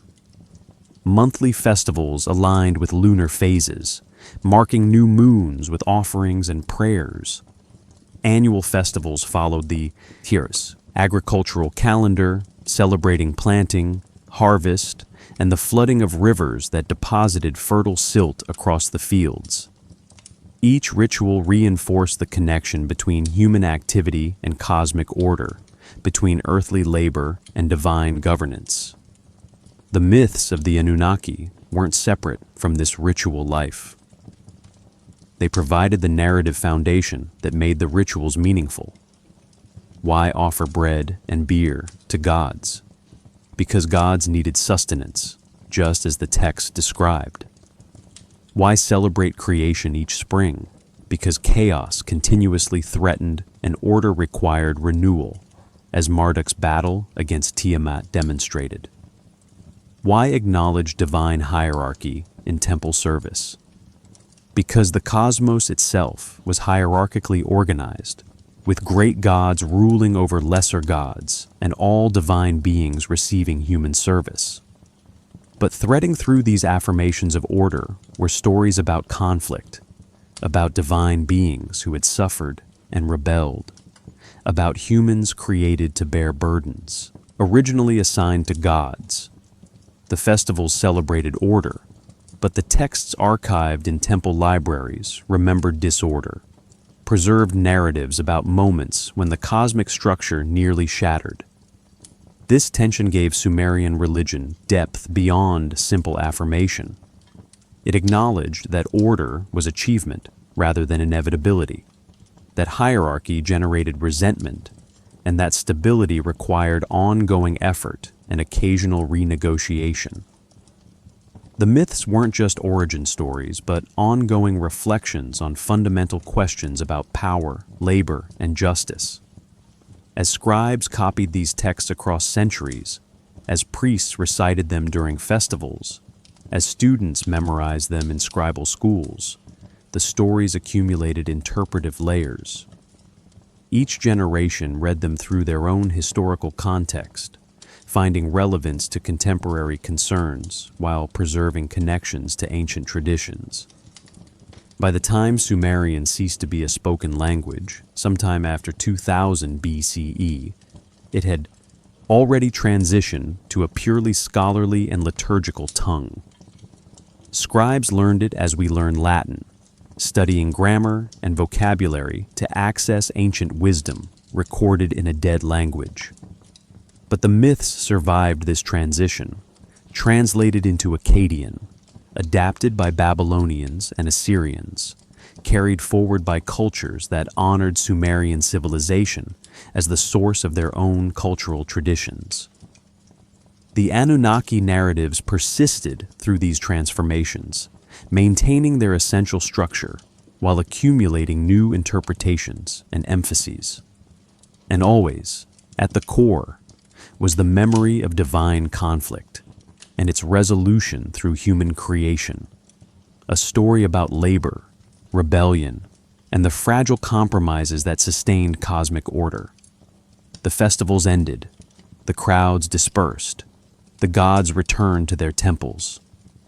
But the questions remained, preserved in clay, archived in sacred libraries, waiting for archaeologists who wouldn't arrive for millennia to excavate, translate, and wonder what these ancient voices were trying to tell us about ourselves. Hidden within Sumerian mathematical texts lies a sophistication that challenges assumptions about ancient intellectual capabilities. The sexagesimal system, base 60 mathematics developed by Sumerian scribes before 3000 BCE, enabled calculations of remarkable complexity. This wasn't primitive counting, but advanced numerical theory capable of expressing fractions, computing areas and volumes, and solving algebraic problems that wouldn't be formally codified in Western mathematics for another 3,000 years. The choice of base 60 wasn't arbitrary. 60 has many divisors, making fractional calculations simpler than base 10 alternatives, and the number connects to astronomical observations. Approximately 360 days in a year, divisible into 12 months of roughly 30 days each. We still use Sumerian base 60 in our measurement of time and angles. 60 seconds per minute, 60 minutes per hour, 360 degrees in a circle. These conventions descend directly from Mesopotamian mathematical traditions, preserved through Babylonian, Greek, and Islamic scholarship into the modern era. But the numbers encoded something beyond practical calculation. The Sumerian king list, compiled around 2100 BCE from earlier sources, assigns implausibly long reigns to antediluvian rulers. King Alulim of Eridu supposedly ruled for 28,800 years. His successor, Enmenlu-Ana, reigned for 43,200 years. 8 kings total, governed for 241,200 years before the flood swept across the land, and, as the text states, kingship descended from heaven again afterward with more reasonable reign lengths. Mainstream scholars interpret these numbers as mythological rather than historical, suggesting they represent compressed dynastic sequences or purely symbolic durations designed to emphasize the antiquity and divine origin of kingship. The numbers themselves follow patterns in the sexagesimal system, multiples of 3,600, called a sar in Sumerian mathematics. Perhaps scribes used these round numbers to indicate a very long time rather than precise historical durations. Alternative researchers examined these same numbers differently. Zechariah Sitchin argued that the long reigns reflected the actual lifespans of the Anunnaki, extraterrestrial beings who aged more slowly than humans due to different planetary origins. He connected the number 3,600 to his proposed orbital period of a hypothetical planet called Nibiru, suggesting the King List preserved accurate astronomical data encoded in what appears to be mythology. Both interpretations grapple with the text's strange precision. If the numbers were purely symbolic, why these specific values rather than simpler round numbers? If they were historical, how could any being live 28,800 years? The silence between these questions echoes across millennia, the tablets offering data without sufficient context to settle interpretation definitively. Mathematical sophistication appears throughout Mesopotamian texts. Tablet YBC 7289 from the Old Babylonian period, housed at Yale University, demonstrates knowledge of the square root of 2 calculated to 6 decimal places, expressed in sexagesimal notation. The geometric accuracy required for this calculation suggests mathematical theory far more advanced than simple accounting or surveying would demand. Astronomical calculations required even greater numerical precision. Predicting planetary positions, eclipse cycles, and stellar configurations involved tracking multiple variables simultaneously across years or decades of observation. The Saros cycle, an eclipse prediction period of approximately 6,585 days or 18 years and 11 days, was known to Mesopotamian astronomers who used it to anticipate when lunar eclipses would occur. This knowledge required not just observation, but mathematical modeling of celestial mechanics. What's hidden beneath these mathematical achievements is the question of origin. Did Sumerian scribes develop sexagesimal mathematics independently through practical necessity and intellectual exploration? Or did they inherit it from some earlier, unknown source, as some alternative researchers propose? The texts themselves claim knowledge came from the gods, from Enki specifically, who granted the me, the fundamental cultural principles including writing, mathematics, and astronomy. Perhaps we should take this claim seriously, not as literal divine intervention, but as acknowledgement that knowledge transmission across generations creates a kind of cultural immortality. Each scribe learning from masters who learned from earlier masters, extending chains of teaching back through time to origins lost in pre-literate darkness. The mathematics worked. The astronomy predicted celestial events accurately, and whether the knowledge came from gods or from centuries of accumulated human observation might have mattered less to Sumerians than the fact that the knowledge was true and useful. The tablets themselves preserve this knowledge in patient silence. Clay doesn't argue interpretations or defend theoretical frameworks. It simply holds the marks pressed into it millennia ago, waiting for readers capable of decoding sexagesimal notation and following mathematical reasoning across the gulf of cultural and temporal distance.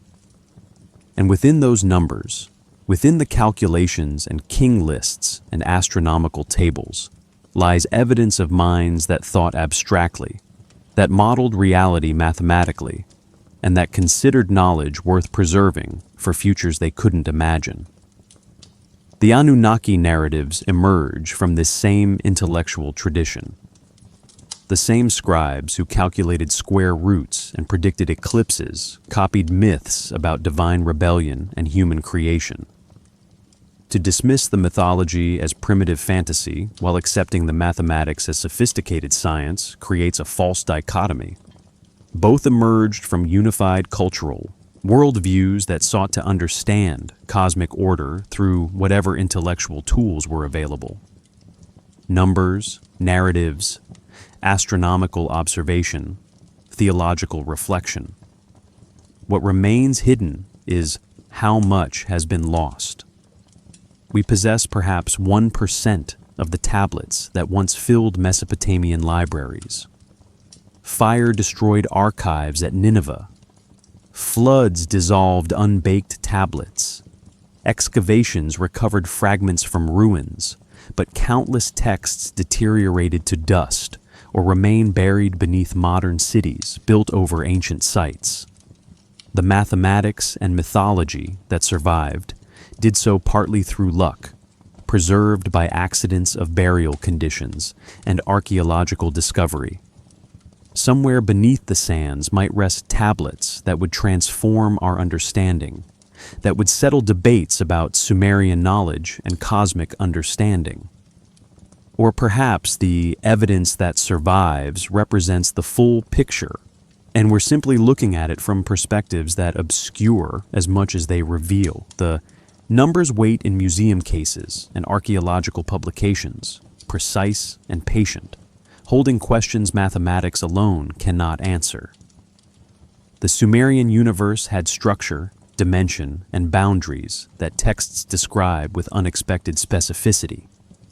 And the heaven, arched above like an inverted bowl, solid and permanent, separating the ordered cosmos from whatever lay beyond. Beneath human feet spread Ki, the earth, a flat disk floating on the Abzu, the freshwater ocean controlled by Enki.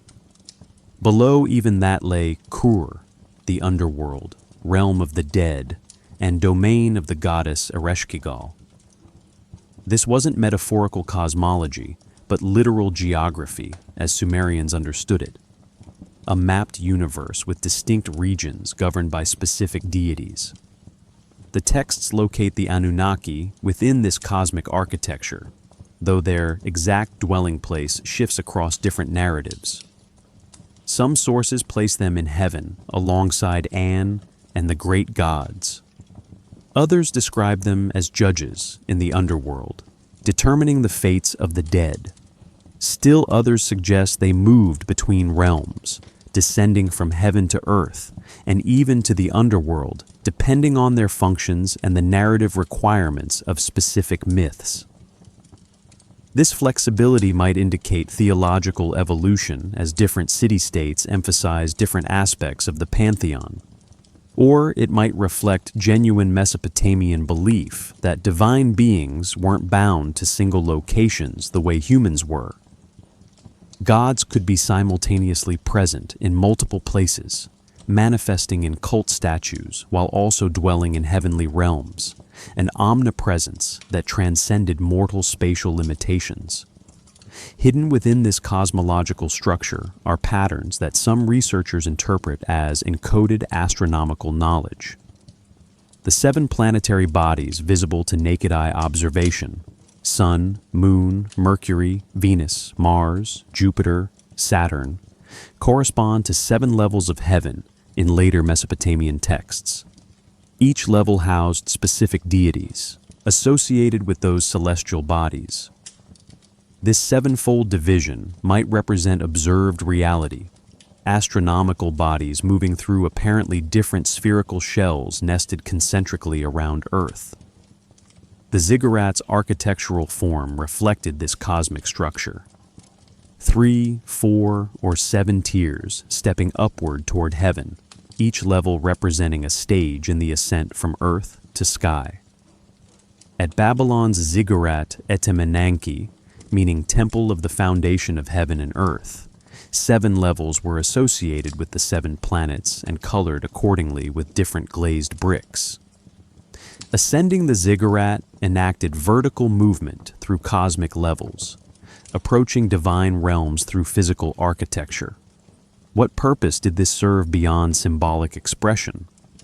Some researchers propose that ziggurats functioned as astronomical observatories, their elevated platforms providing clear horizons for tracking stellar and planetary positions. the precise cardinal orientation of many ziggurats supports this interpretation. Observing from a consistent, elevated location would improve accuracy of positional measurements and enable long-term tracking of celestial movements. Alternative interpretations suggest more esoteric purposes.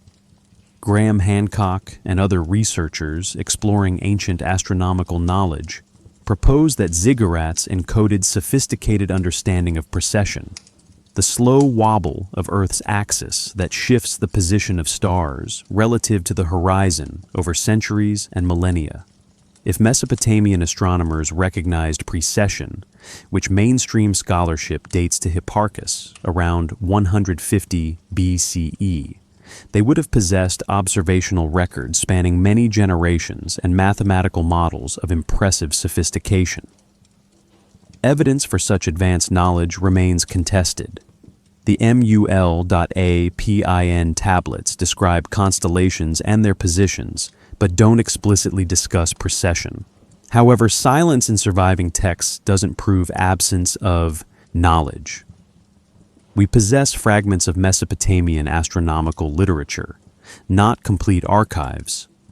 Perhaps tablets describing precession existed but haven't been discovered, or were lost when libraries burned. The creation narratives themselves encode cosmic geography. The Enuma Elish describes Marduk constructing the universe from Tiamat's corpse, splitting her body to create heaven and earth, establishing celestial bodies in their courses, and organizing the cosmos into ordered structure. This wasn't poetic metaphor to Babylonian readers, but cosmogony, literal explanation of how physical reality came to be. Modern readers might see allegory, mythological encoding of natural processes like planetary formation and stellar evolution. Ancient readers saw history, accounts of actual events that occurred in primordial time when the universe was young, and God shaped matter directly through their actions. Both readings acknowledge the text's concern with order emerging from chaos, structure imposed on formlessness, boundaries establishing distinct realms within undifferentiated potential. Whether interpreted as Bronze Age physics or theological philosophy, the cosmology addresses fundamental questions about why the universe has the structure it does, rather than existing as undifferentiated chaos. The Abzu, Enki's underwater realm, presents particular interpretive challenges. Texts describe it as both literal subterranean ocean and divine dwelling place, source of fresh water that feeds springs and rivers, but also cosmic location, where Enki performs magical operations and creates solutions to divine problems. When Enki proposes creating humans to replace the rebellious Igigi, he does so from within the Abzu, mixing clay with divine blood in his subterranean laboratory. Is this mythology or garbled memory of actual locations? Alternative researchers propose the Abzu might refer to underground facilities, possibly mining operations or habitation structures built below the surface. Mainstream scholars interpret it as Sumerian understanding of hydrology, recognizing that groundwater exists beneath the surface and feeds wells and springs, then mythologizing this natural phenomenon as divine realm. The persistence of water imagery throughout Mesopotamian theology makes sense given the environment. Civilization depended entirely on irrigation, on controlling and distributing water through arid landscapes. The gods who controlled water.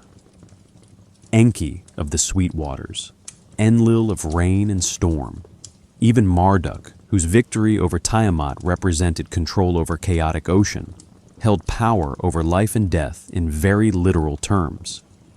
Perhaps cosmic geography reflected environmental reality, projecting the critical importance of water management onto the structure of the universe itself.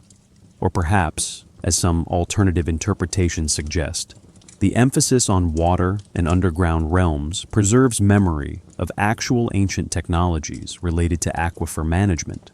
underground construction, or hydrological engineering beyond what we typically attribute to Bronze Age civilizations.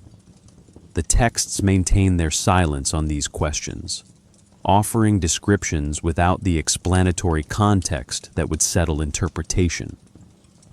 They present a cosmos of heaven, earth, and underworld, populated by gods who move between levels and govern from specific locations, all described with enough specificity to suggest the authors believed they were recording genuine cosmic architecture.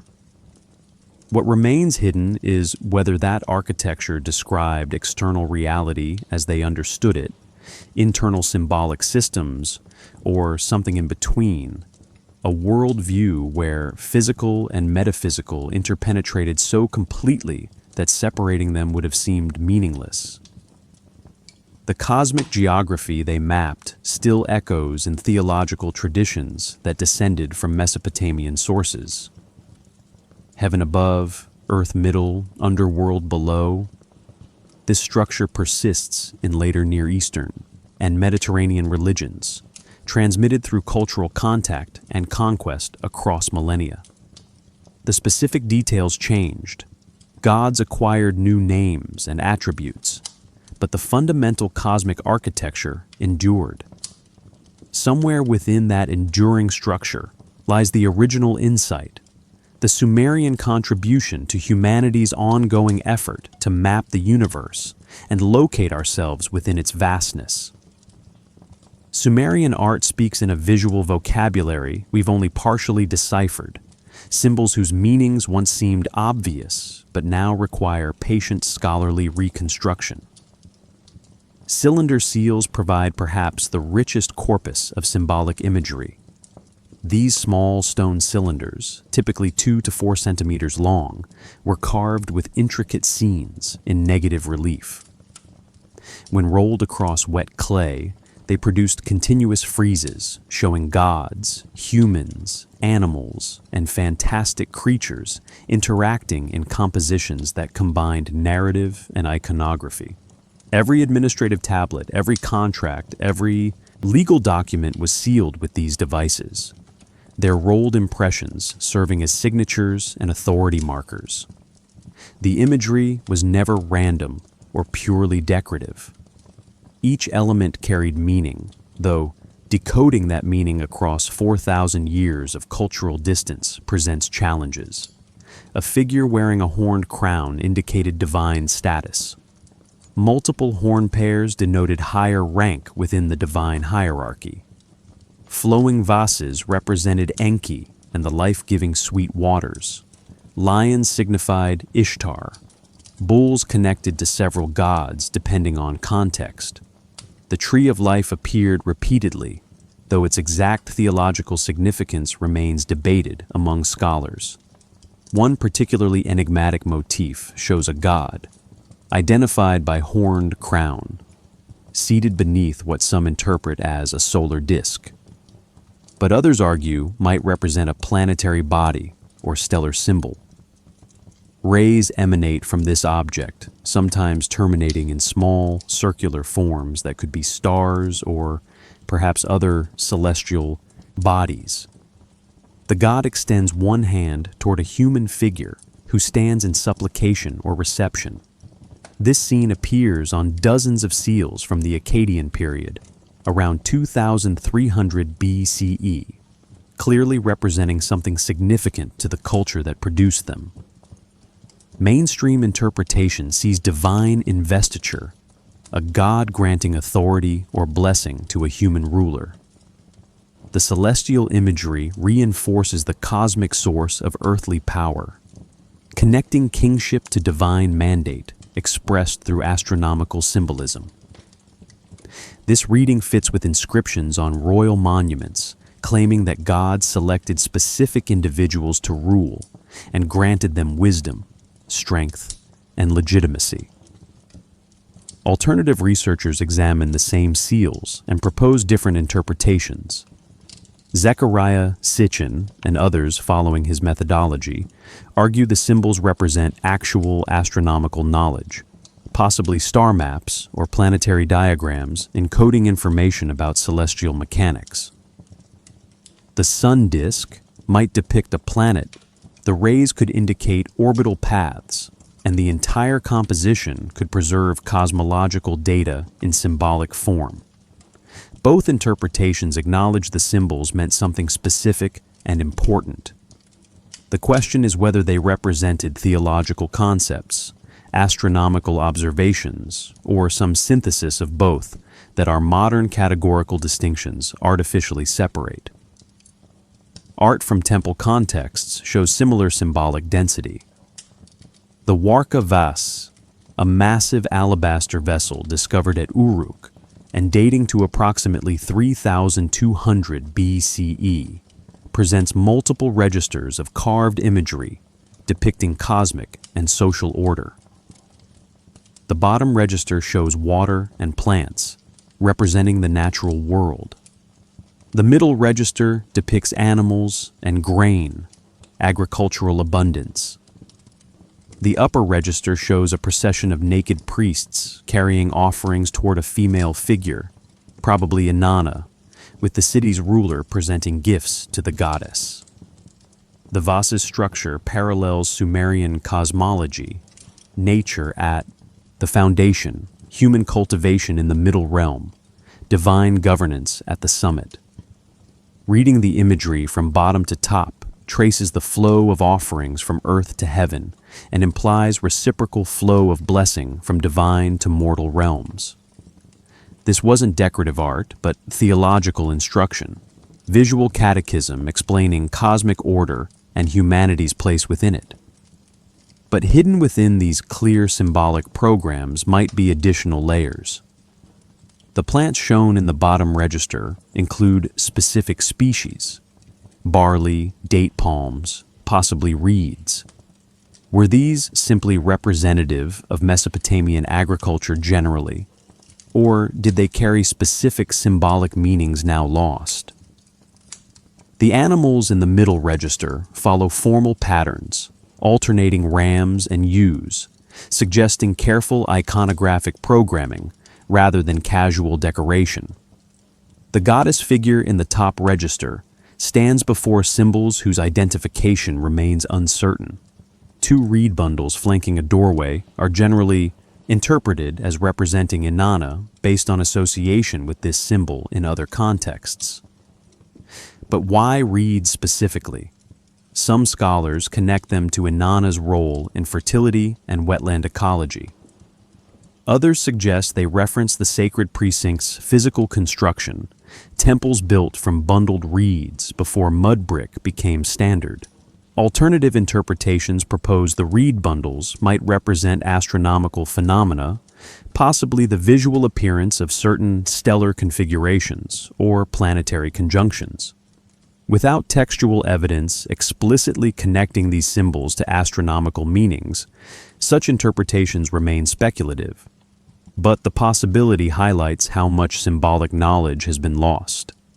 How many layers of meaning might have been obvious to contemporary viewers, but are now accessible only through archaeological inference and comparative analysis? The texts archived in temple libraries alongside this symbolic art occasionally reference visual elements. Descriptions of divine appearances note clothing, crown styles, held objects, and surrounding iconography. These textual references help decode artistic conventions, but gaps remain. Many symbols appear repeatedly in art without corresponding textual explanation, suggesting knowledge transmitted through visual tradition rather than written documentation. Perhaps apprentice artists learned symbolic vocabulary through observation and instruction. Mastering iconographic rules without requiring written codification. The symbols themselves served as memory devices, triggers for oral traditions and theological knowledge that accompanied but wasn't reducible to the images themselves. When oral tradition died and visual literacy in these symbols faded, much of the encoded meaning vanished with them. What survives are the images themselves, carved in stone and impressed in clay, patient and silent witnesses to cosmological understanding we can only partially reconstruct. They hint at sophisticated symbolic systems, at multi-layered meanings that operated simultaneously on mythological, astronomical, social, and perhaps other dimensions we haven't yet recognized. The Anunnaki appear in this visual vocabulary, though less frequently than one might expect given their prominence in textual sources. When depicted, they're shown as divine figures, wearing horned crowns, sometimes in council scenes or judgment contexts. But their exact iconographic attributes aren't as clearly standardized as those of major gods like Enlil, Enki, or Inanna, suggesting they functioned more as a collective category than as individually characterized deities requiring distinct visual representation. This creates interesting questions about how ordinary Sumerians understood the Anunnaki. Were they specific, named gods with individual personalities, or a general class of divine beings whose specific identities mattered less than their collective role in cosmic governance? Textual sources vary, sometimes listing Anunnaki by name, other times treating them as undifferentiated group. The visual record reflects this ambiguity, neither fully individualizing them nor completely abstracting them into pure symbol. What remains certain is that symbols mattered profoundly to Sumerian culture. They invested enormous labor in creating art that communicated through visual language, developing sophisticated iconographic systems that operated alongside written texts as parallel knowledge preservation methods. Both languages, cuneiform and visual symbols, transmitted cultural information, theological understanding, and perhaps astronomical knowledge across generations. And both languages present modern researchers with the same fundamental challenge: how to access meaning encoded in forms whose cultural context has vanished, leaving only the silent artifacts themselves as guides to reconstruction. What were the Anunnaki, and what did the Sumerians themselves believe about these beings? This question sits at the heart of one of archaeology's most persistent debates, dividing researchers into camps that sometimes struggle to communicate across fundamentally different epistemological frameworks. The evidence. Thousands of cuneiform tablets, cylinder seals, temple reliefs, and architectural remains is abundant. But the interpretation of that evidence fractures along lines that reflect deeper disagreements about the nature of myth, the reliability of ancient testimony, and the limits of what we can know about the past. Mainstream academic scholarship approaches Sumerian texts as mythology, sophisticated theological narratives created by Bronze Age cultures to explain natural phenomena, encode social structures, and provide cosmic justification for political hierarchies. In this framework, the Anunnaki were gods in the traditional sense, supernatural beings who existed in theological imagination rather than physical reality. The stories about them served religious, political, and psychological functions, helping Sumerians make sense of their world, legitimize their institutions, and cope with existential questions about suffering, mortality, and cosmic order. This interpretation emphasizes the mythological parallels between Mesopotamian narratives and those of other ancient cultures. Creation through divine conflict appears in Greek cosmogony with the Titans and Olympians, in Norse mythology with the Aesir and Vanir, in Hindu traditions with Devas and Asuras. Flood narratives recur globally, from the biblical Noah to Mesoamerican legends to Pacific Island traditions. These parallels suggest universal human patterns in myth-making, rather than reporting of actual historical events. Scholars in this tradition point point to the internal evidence within the texts themselves. The implausible timescales, the miraculous events, the supernatural powers attributed to the Anunnaki, all these elements mark the narratives as mythological rather than historical in the modern sense. The stories functioned as sacred narratives, true in theological terms, but not necessarily claiming factual accuracy about events that could be verified through empirical investigation. But other researchers question whether this framework adequately accounts for all the evidence. Zecharia Sitchin, beginning with the 12th planet in 1976, proposed a radically different interpretation. He argued that the Anunnaki were extraterrestrial visitors from a hypothetical planet called Nibiru, that their arrival on Earth occurred roughly 450,000 years ago, and that they created humans through genetic engineering approximately 300,000 years ago to serve as a labor force in mining operations. Sitchin's methodology involved reading Sumerian texts as literal, historical accounts rather than mythology, reinterpreting symbolic and theological language as descriptions of advanced technology misunderstood by ancient scribes. The heavens from which the Anunnaki descended became outer space. The digging the Igigi performed became mining operations. The creation of humans from clay and divine blood became genetic manipulation, combining terrestrial hominid DNA with Anunnaki genetic material. This framework generated enormous popular interest, spawning dozens of books, documentaries, and an entire subculture devoted to ancient astronaut theories. It offered a grand narrative explaining multiple mysteries simultaneously. The origin of human civilization, the construction of megalithic architecture, the recurring flood myths, and the presence of astronomical knowledge in ancient cultures. Academic scholars have largely rejected Sitchin's specific claims, pointing to errors in his translations of Sumerian cuneiform, his selective use of evidence, and the lack of supporting data from archaeology, genetics, or astronomy. There is no evidence for a planet Nibiru with the orbital characteristics Sitchin proposed. Human genetic evolution follows patterns, consistent with terrestrial origin without requiring extraterrestrial intervention.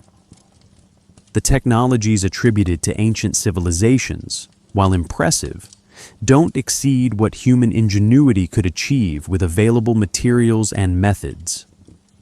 Yet the debate Sitchin initiated raises legitimate questions about how we interpret ancient texts and what assumptions we bring to that interpretation. When Sumerian scribes wrote that the Anunnaki descended from heaven, were they using metaphorical language for theological concepts, or were they describing something they believed actually happened? When they claimed knowledge came from gods, were they mythologizing human discovery or preserving memory of knowledge transmission from a source they genuinely considered non-human? Some researchers occupy middle positions between mainstream mythology interpretation and full ancient astronaut theory. They suggest the texts might preserve distorted memories of actual historical events, perhaps. Encounters between early Sumerian populations and technologically advanced human cultures, now lost to history. The Anunnaki might have been human rulers or priests whose achievements and knowledge seemed godlike to populations with less developed technology and organization. This interpretation draws on historical examples of cargo cults and cultural contact effects, where less technologically advanced societies interpret unfamiliar tools and practices as supernatural or divine. Perhaps Sumerians encountered a sophisticated civilization, possibly predating the Bronze Age cultures we can archaeologically document, and mythologized that encounter through theological narrative. The challenge with all these interpretations is the scarcity of definitive evidence. We don't have audio recordings of Sumerian priests explaining what they meant by their texts. We don't have experimental protocols showing how they tested their cosmological claims. We have only the tablets themselves, silent, artifacts that yield ambiguous testimony depending on the questions we bring to them. And perhaps that ambiguity is inevitable when dealing with worldviews as removed from ours as Bronze Age Mesopotamia. The Sumerians operated with fundamentally different assumptions about the nature of reality, the relationship between natural and supernatural, the boundaries between metaphor and literalism. They didn't draw sharp distinctions between mythology and history the way modern scholarship does. Their narratives blended what we would categorize as theology, cosmology, politics, and history into unified accounts that served multiple functions simultaneously. Maybe the question, what were the Anunnaki really, imposes modern categorical thinking onto material that resists such categorization. Maybe for Sumerians, the Anunnaki were simultaneously theological concepts, political symbols, astronomical phenomena, and traditional narratives, all these things at once without contradiction. We may never know with certainty what the scribes who first composed these narratives believed about their literal truth. We can study the texts, analyze the archaeological context, compare with other ancient Near Eastern traditions, and build interpretive frameworks that account for the evidence. But absolute certainty about ancient consciousness, about what people 4,000 years ago actually thought and believed in their private moments, remains beyond our reach. What we can say is that the Sumerians considered these narratives important enough to preserve across centuries, through political upheavals and cultural transformations, copying them when Sumerian was already a dead language, maintaining libraries that required institutional support and resources. The stories mattered, served vital cultural functions, and transmitted something the civilization valued deeply. Whether that something was theological wisdom, historical memory, astronomical knowledge, or political ideology. Perhaps the answer is all of these, woven together in ways that our modern analytical distinctions struggle to capture. The tablets remain, patient in their museums, holding their secrets, inviting interpretation while resisting final conclusions. And maybe that's appropriate for questions about cosmic origins, divine nature, and humanity's place in the universe. Questions that have occupied human consciousness since we first looked up at the stars and wondered. The Sumerian narratives don't exist in isolation, but form part of a larger pattern visible across ancient civilizations worldwide. Flood myths appear in Mesopotamian, biblical, Greek, Hindu, Chinese, and Native American traditions, among many others. Gods descending from sky realms occur in Egyptian, Mesoamerican, Polynesian, and Vedic cosmologies.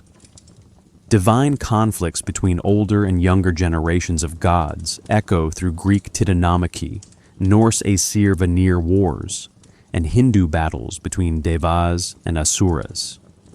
Humans created to serve divine purposes appears in multiple traditions, from Prometheus shaping humans from clay in Greek myth, to Quetzalcoatl mixing bone meal with divine blood in Aztec creation stories. These parallels raise fundamental questions about cultural transmission, independent invention, and the possibility of shared ancient knowledge now fragmented across dispersed traditions. Some scholars emphasize independent invention, arguing that universal human experiences generate similar mythological patterns. All ancient cultures experienced floods, so flood myths developed independently to explain and cope with these traumatic events. All societies grappled with questions about human origins and purpose, So, creation myths emerged that reflected local environmental conditions and social structures. The similarities result from convergent cultural evolution rather than shared historical roots. This interpretation draws support from cognitive anthropology and comparative mythology research, showing that human brains process information through certain universal patterns. Joseph Campbell's monomyth theory proposed that hero narratives worldwide share common structures because human consciousness operates through similar psychological dynamics regardless of cultural context.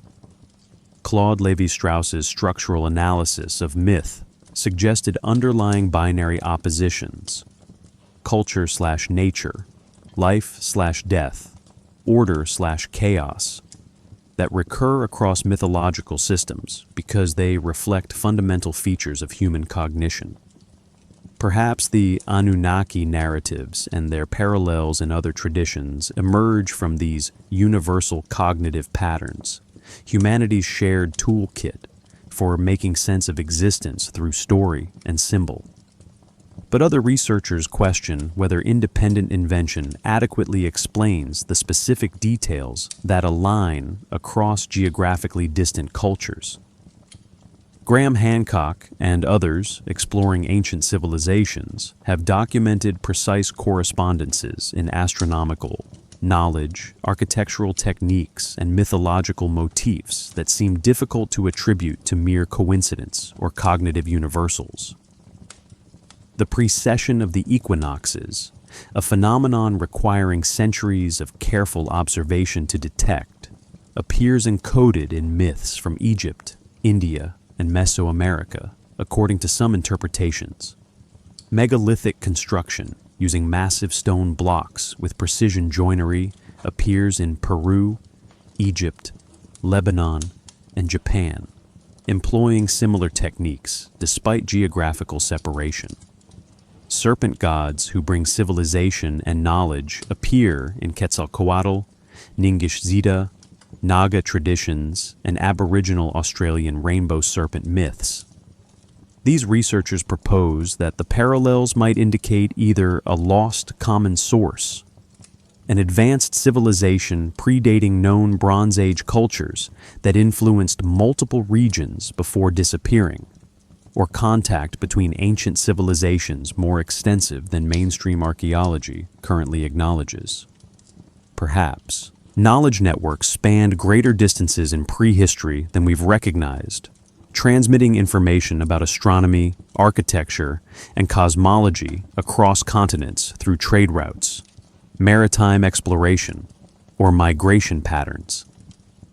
The Younger Dryas impact hypothesis, proposed by geologist Alan West and colleagues, suggests a catastrophic comet impact around 10,800 BCE triggered rapid climate change, megafauna extinctions, and potentially the destruction of advanced human societies. If such societies existed and were destroyed, their survivors might have carried fragmentary knowledge and mythological memories into the cultures that emerged afterward, creating the shared flood narratives and lost civilization legends that recur globally. Mainstream archaeologists remain skeptical of these grand unified theories, pointing to lack of physical evidence for advanced pre-Bronze Age civilizations and emphasizing the dangers of cherry-picking superficial similarities while ignoring fundamental differences between mythological traditions. Egyptian and Sumerian creation myths differ substantially in details despite some structural parallels. Flood narratives vary significantly in their causes, durations, and resolutions across cultures. Yet the questions persist. Why do so many cultures describe gods descending from sky realms? Why do creation narratives frequently involve divine beings mixing earthly substance with celestial essence to produce humans? Why do stories of divine rebellion and cosmic restructuring appear in traditions separated by oceans and millennia? Perhaps the answer lies somewhere between universal cognitive patterns and historical diffusion. Maybe certain mythological motifs spread through ancient contact networks we've only partially reconstructed, while others emerged independently from shared human experiences. The truth might be messy, resisting simple unified explanations, with some parallels resulting from diffusion and others from convergent evolution. What seems clear is that the Sumerians participated in a broader ancient conversation about cosmic origins, divine nature, and human purpose. Their specific formulations, the Anunnaki, the Igigi rebellion, creation from clay and divine blood, were uniquely Mesopotamian.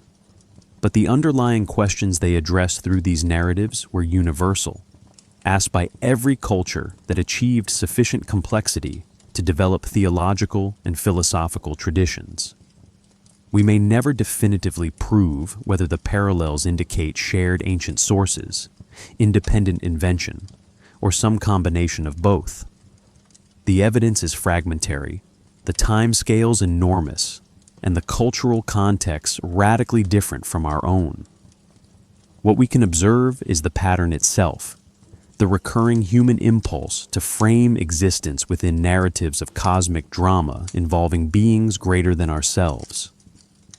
Perhaps that impulse reflects something fundamental about human consciousness, our need to locate ourselves within stories that extend beyond individual lifetimes, that connect personal experience to cosmic significance. The Anunnaki narratives served this function for Sumerians, providing a framework that made suffering meaningful, labor purposeful, and existence comprehensible within a larger divine plan. Other cultures developed different frameworks serving similar functions. The specific details varied. Names changed. Cosmic geography shifted. Divine personalities took on local characteristics. But the underlying structure remained consistent. Gods and humans interacting within ordered cosmos that required maintenance and periodic renewal. Maybe the pattern across cultures reveals not shared ancient knowledge from a lost civilization, but something equally profound. Shared human nature, consciousness seeking meaning through narrative, imagination projecting ourselves into cosmic drama to make sense of our brief, confusing presence in a vast and indifferent universe. The tablets don't answer these larger questions. They present one culture's specific formulation, one set of stories that satisfied one civilization's need for cosmic explanation. But in doing so, they participate in humanity's larger project, the millennia-long conversation about who we are, why we're here, and what relationship we bear to whatever forces shaped us. That conversation continues. We bring new tools, archaeology, linguistics, genetics, astronomy. But we're asking the same questions Sumerian scribes asked when they pressed cuneiform marks into wet clay under Mesopotamian stars. The tablets invite us into that ongoing dialogue, offering ancient voices that still speak to anyone willing to listen patiently to what they might teach us about ourselves. The Sumerian language died sometime after 2000 BCE, ceasing to be spoken in daily life, surviving only as a scholarly and liturgical tongue learned by scribes the way we learn Latin. But the stories didn't die with the language. Babylonian scribes translated the myths into Akkadian, copying them in temple libraries at Babylon, Nineveh, and other cities. Assyrian kings commissioned collections of traditional wisdom, gathering tablets from across Mesopotamia to build archives that preserved cultural memory, even as political empires rose and fell. The Anunnaki narratives passed through these transformations, their essential structure maintained, while details shifted to reflect changing theological emphases and political circumstances. When Nineveh fell to the Medes and Babylonians in 612 BCE, the great library of Ashurbanipal burned. The fire that destroyed the palace inadvertently preserved the tablets, baking clay hard as stone, sealing the cuneiform marks for another 2.5 millennia. The building collapsed, burying thousands of tablets under rubble and wind-blown sand.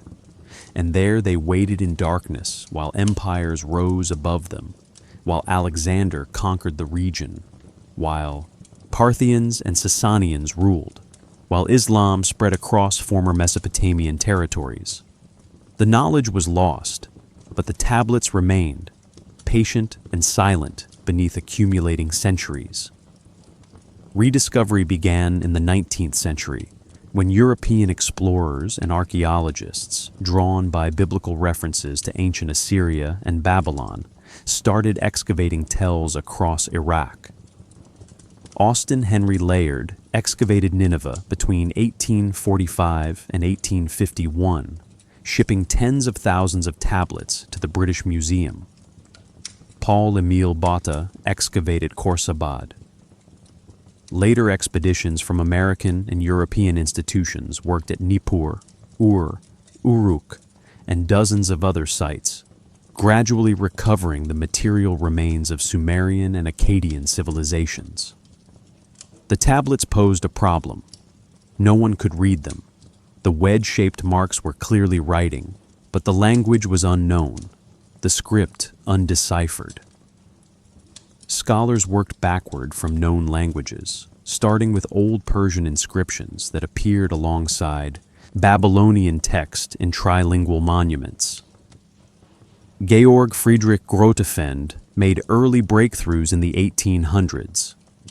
Henry Rawlinson's work with the Behistun inscription in the 1830s and 1840s provided the key to Babylonian cuneiform.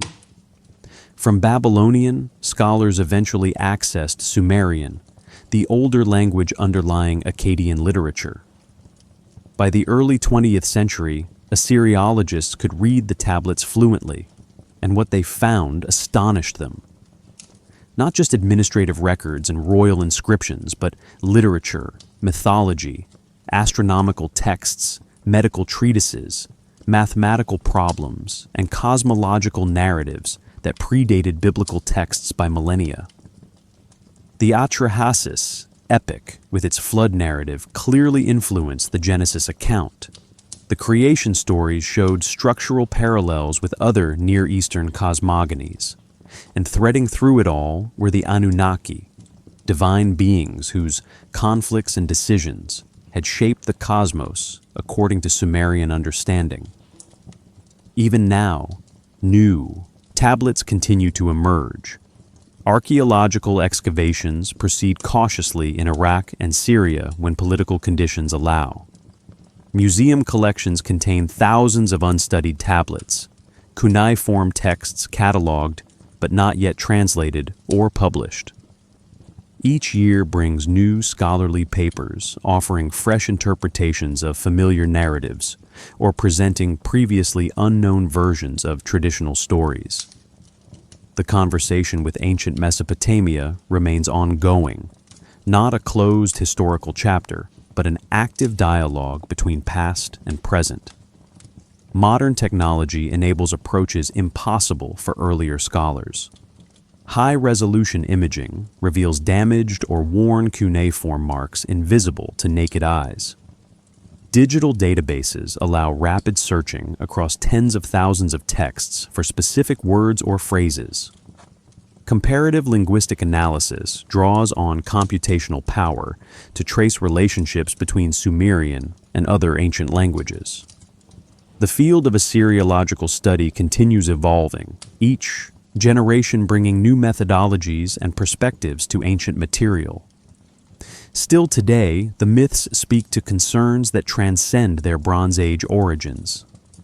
Questions about labor and exploitation, about hierarchical authority and worker resistance, about the meaning of suffering and the purpose of human existence. These remain as urgent now as when Sumerian scribes first pressed them into clay. The specific theological framework has changed. We don't believe in Enlil or Enki as literal beings governing natural forces, but the underlying tensions those narratives addressed, the relationship between power and responsibility, the limits of acceptable exploitation, the human need for meaning and work. These persist across all subsequent civilizations. Perhaps that's why alternative interpretations of the Anunnaki narratives find such eager audiences. People want to believe the texts hold hidden knowledge, encoded wisdom that mainstream scholarship has missed or suppressed.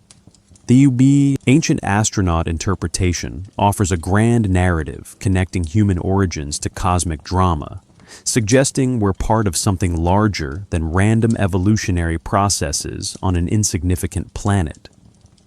Whether that interpretation can be sustained by evidence matters less to its adherents than the meaning it provides, the sense of significance it grants to human existence.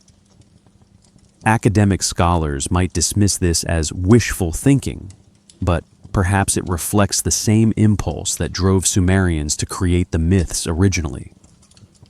We all seek frameworks that make existence meaningful, that connect our brief individual lives to larger patterns and purposes. The specific content of those frameworks changes across cultures and eras, but the need remains constant, built into human consciousness alongside language and tool use. The tablets themselves don't care how we interpret them. Clay doesn't judge theories or favor methodologies. It simply holds the marks pressed into it millennia ago, offering testimony that each generation reads through its own concerns and questions. Medieval scholars would have read the texts differently than 19th century archaeologists, and both differently than contemporary researchers applying post-colonial or feminist interpretive frameworks. The tablets accommodate all these readings, remaining silent about which interpretation their original authors would have preferred. What we can say with confidence is that the Sumerians pioneered something essential to human civilization: the preservation of knowledge across generations through writing, the creation of institutional memory that transcends individual lifetimes. Without writing, without archives, without scribal schools that maintain traditional texts, the stories would have faded into oral tradition and eventually disappeared entirely. The clay preserved them, and that preservation enables our conversation with them across 4,000 years. The stars above Mesopotamia haven't changed. Constellations wheel through the same patterns Sumerian astronomers tracked from ziggurat platforms. Venus still appears as morning and evening star, following cycles that priests once recorded meticulously. The physical universe operates according to the same laws it always has, indifferent to whether observers call celestial lights gods or planets. But the meanings we assign to those lights, the stories we tell about cosmic origins, the frameworks we use to locate ourselves within the vastness, these change continuously, each culture and era creating new narratives while drawing on inherited traditions. The Sumerian contribution persists within that ongoing creative process, their voices still audible to anyone willing to listen, their questions still resonant with anyone who wonders about labor, justice, origins, and purpose. You carry this forward now, lying in darkness, breathing quietly, holding ancient questions in contemporary consciousness. The chain of memory extends from Sumerian scribes through Babylonian copyists, through archaeological rediscovery, through translations into modern languages, through documentary voices speaking beside you in the night. The story doesn't end with the past. It continues in each person who encounters these narratives and asks what they might mean, what truths they might hold, what wisdom might persist beneath cultural distance and temporal gulf. The tablets wait in museums, still patient, still silent, still holding their secrets and their questions, inviting engagement from futures their creators couldn't imagine. The room around you holds its own quiet now, the kind that settles after long journeys through distant times and vanished worlds. Outside your window, if you could see them, stars move through their ancient patterns, the same lights that watch Sumerian priests climb ziggurats 4,000 years ago. The universe continues its expansion, galaxies receding from each other at speeds that dwarf human comprehension, while on this small planet orbiting an average star, conscious beings still wonder why they exist and what purposes they might serve. The questions haven't been answered. The tablets revealed causes for divine conflict, preserved narratives about labor and rebellion, documented cosmologies and astronomical observations. But the deeper mysteries, what the Sumerians truly believed, whether their stories encode literal history or mythological wisdom, what truth persists beneath symbolic language? These remain as open now as when we began, and perhaps that's fitting. Perhaps mystery serves human consciousness better than certainty, leaving space for wonder, for ongoing inquiry, for each generation to encounter the ancient voices and hear what speaks to their particular moment and concerns. The Sumerian scribes might have appreciated that their words continue generating questions rather than providing final answers, that the conversation they initiated persists across millennia they couldn't have imagined. The clay tablets rest in climate-controlled museum cases now, preserved with care that would have seemed miraculous to the cultures that created them. Conservation scientists monitor humidity and temperature, ensuring the artifacts survive into futures as distant from us as we are from Bronze Age Mesopotamia. The marks pressed by stylus into wet clay 4,000 years ago remain legible, waiting for scholars who will read them with methodologies we haven't yet invented, bringing questions we haven't yet learned to ask. Beneath Iraqi sands, more tablets likely sleep, undiscovered, waiting for excavations that may come next year, or next century, or never. Some knowledge has been permanently lost, tablets that crumbled to dust, or dissolved in floods, or were pulverized when modern construction unknowingly built over ancient sites. We possess fragments of a larger whole, pieces of conversations whose full context we can only infer. But the fragments we have reveal minds that thought deeply about existence, that observed their world carefully, that created systems of knowledge, preservation, ensuring their insights would outlast their bodies and their cities and their entire civilization. They succeeded. We're listening across the vast gulf of time to voices speaking from the deep past about questions that remain eternally contemporary. Your breath moves slowly now, steady and calm, your body sinking deeper into rest. The ancient questions can wait. They've waited 4,000 years already. They'll wait through your sleep and be there when you wake, patient as clay, silent as stars. Wind moves across the ruins of Nippur tonight, stirring sand that covers streets where scribes walk to temple archives, carrying fresh tablets for filing. The Euphrates flows past empty landscapes where cities once stood, its waters still carrying silt from distant mountains, still performing the work that sustained civilizations, and inspired cosmologies about gods who dug the rivers. The work continues, though the workers and their purposes have changed.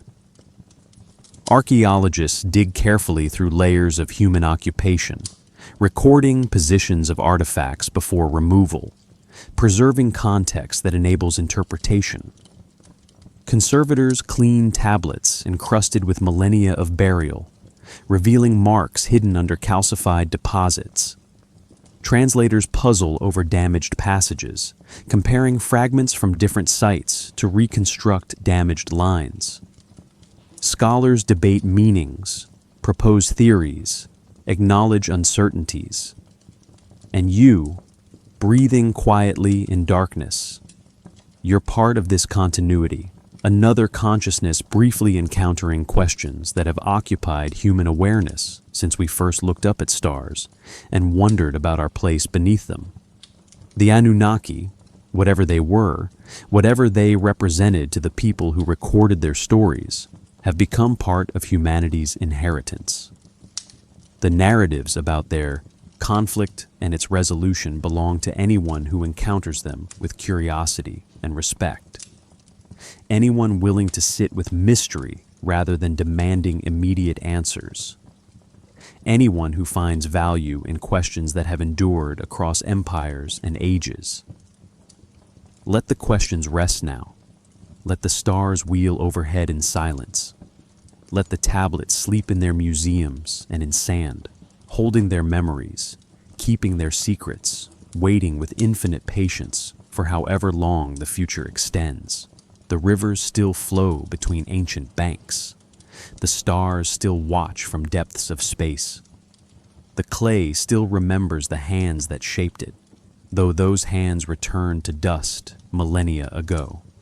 And somewhere in that continuity, in rivers and stars and patient stone, the story continues, endless and cyclical, without beginning or conclusion, simply persisting through time, like breath through lungs, like consciousness through dreams, stillness.